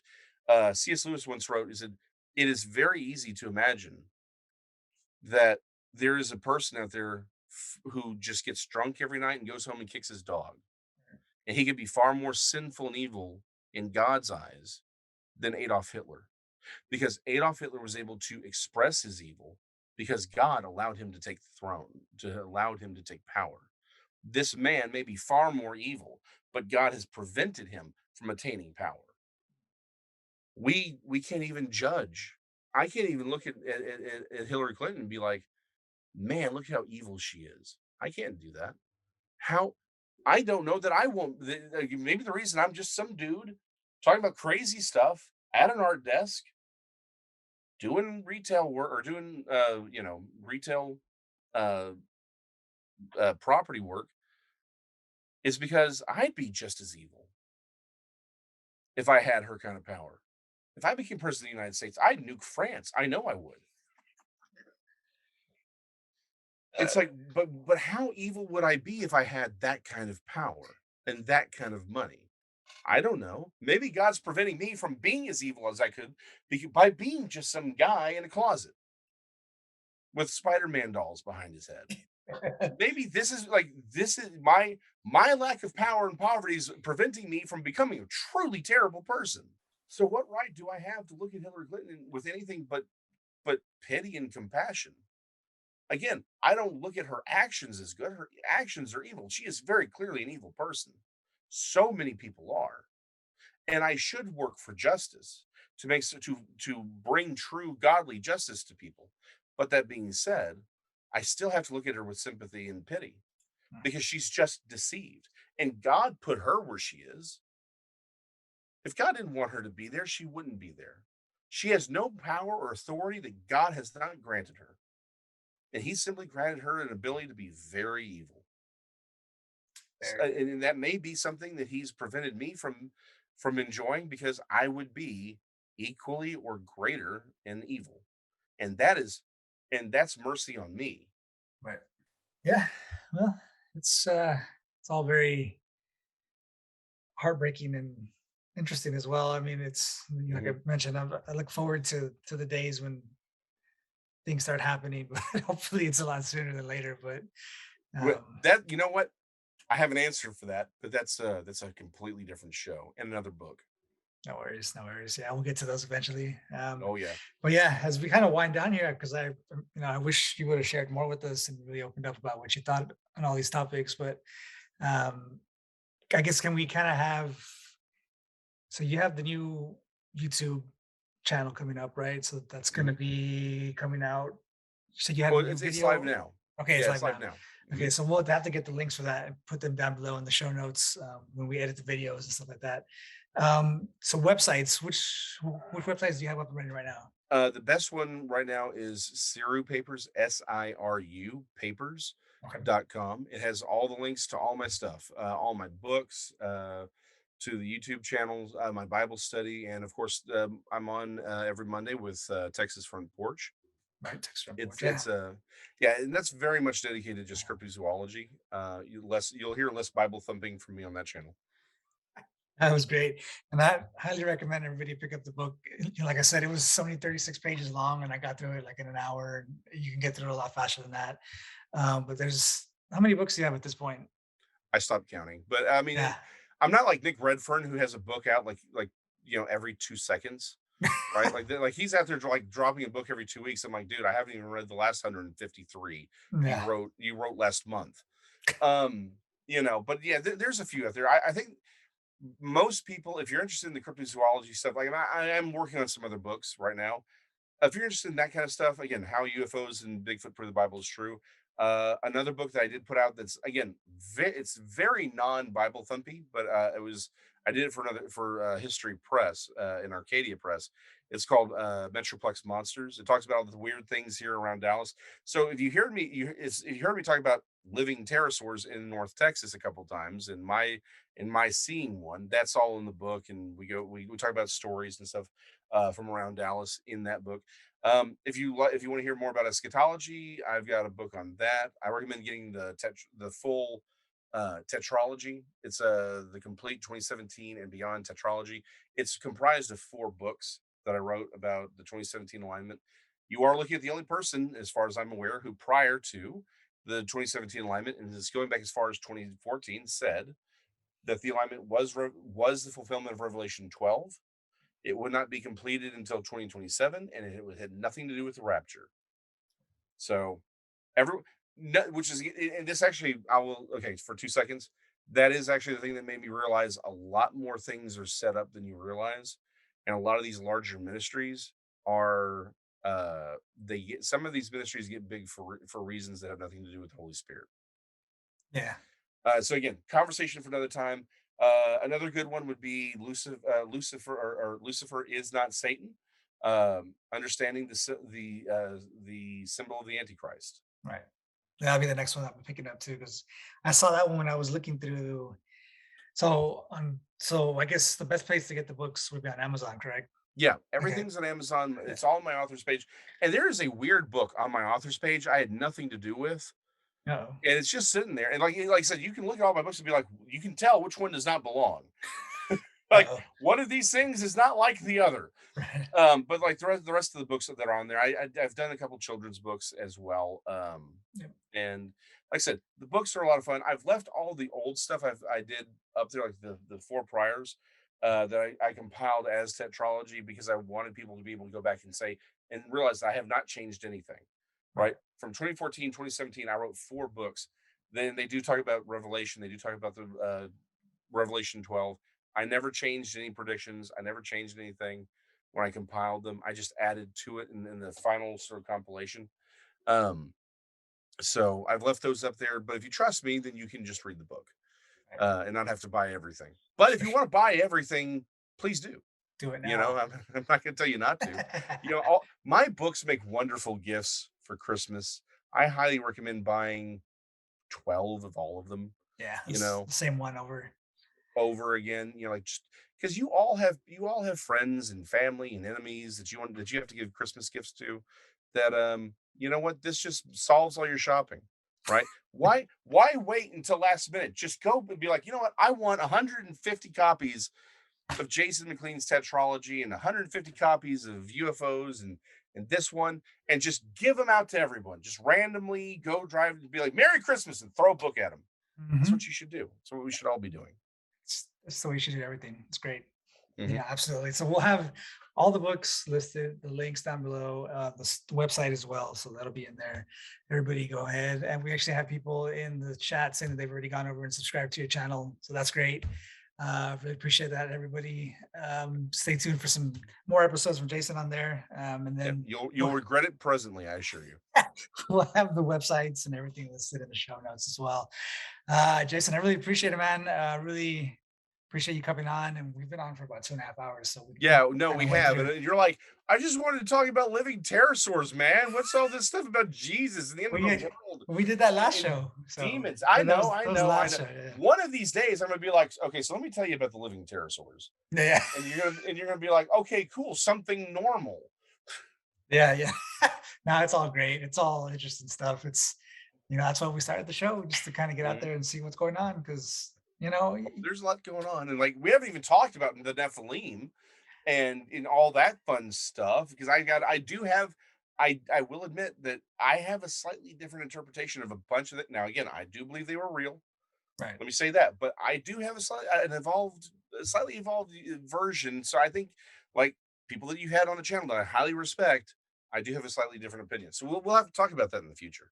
Yeah. Yeah. You're like, I No just want to talk worries. about Nephilim and living dinosaurs, and you're like, Jehovah and churches are all sold out for Satan and Joel crazy Osteen. stuff. I'm like your version of I'm like you're like, man, I would have like you're not even Alex Jones. I'm not like like could you at least say something normal like they're turning the frogs gay? Turner Fox gay. No, Like that would have been a normal episode. Instead, you're talking about all this stuff and getting me into you're getting me into trouble. All these beliefs are the thoughts of this one crazy white dude at an art desk. And nothing does not represent the Truth Defender podcast. no. No, it's great. It's all. I mean, that's why we're here. I mean, I could have started off with some kind of daytime show talking about the news or something, and that's why we're here. We're on the outskirts of all that kind of stuff. So It's yeah. this kind of insanity that has brought us here today. No, it's great. That's why everybody's here. Shit, that's why everybody's still here. So it's all good. But yeah, so we'll definitely be watching out for the new books in the future as well. Websites, the new YouTube channel, and everything will be linked down below in the show notes for everybody to take a look. Appreciate everybody for going over to subscribe to his channel and everything. That was great. Yeah, and we'll be kind of looking out for the next episode for everybody. So we had to actually have rescheduled the episode that was supposed to come out yesterday, which we were actually going to be talking about the Men in Black. So that's going to Ooh. get rescheduled. Mr. Rick Secker had an emergency, so we had to go ahead and Oh. redo that. So we'll set that up for sometime early January, I think. We're kind of giving everybody a chance to take advantage of the holidays. I know nobody wants to be jumping on a show during Christmas and all that kind of stuff. So we'll go ahead and give everybody a break. But I yeah, understand. Yeah. yeah, yeah. So that's all right. So we'll kind of might have something in the works prior to Christmas. So we'll be looking out for that. I'll go ahead and post that on all the social media. If you guys aren't already subscribed, please subscribe to the YouTube channel. I really appreciate you guys stopping in. Hit that like button, hit the bell icons. So you don't miss another episode in the future. If you guys want to check us out on the go, Spotify, Google Podcasts, Apple Podcasts, as well as iHeartRadio at Truth Defender Podcast, Twitter, Instagram, Facebook, everything will be linked down below as well. And you can shoot me an email if you guys have any questions for myself or our guests. If you want me to shoot something over to Jason and say, why does that dude talk so much or something like that, Yeah. you can just go ahead and. What was with this dude? So many things. So many things. Yep. But that email is thetruthDefender1776 @gmail.com. Everybody, if we don't see you before Christmas, everybody have a great and happy Merry Christmas to everybody and a New Year as well. Jason, I appreciate it, bro. We'll be in contact, and I really appreciate you jumping on. My pleasure, man. We'll talk to you later. Absolutely. Everybody take care out there. Everybody stay blessed, stay safe, and most of all, stay frosty. Perfect.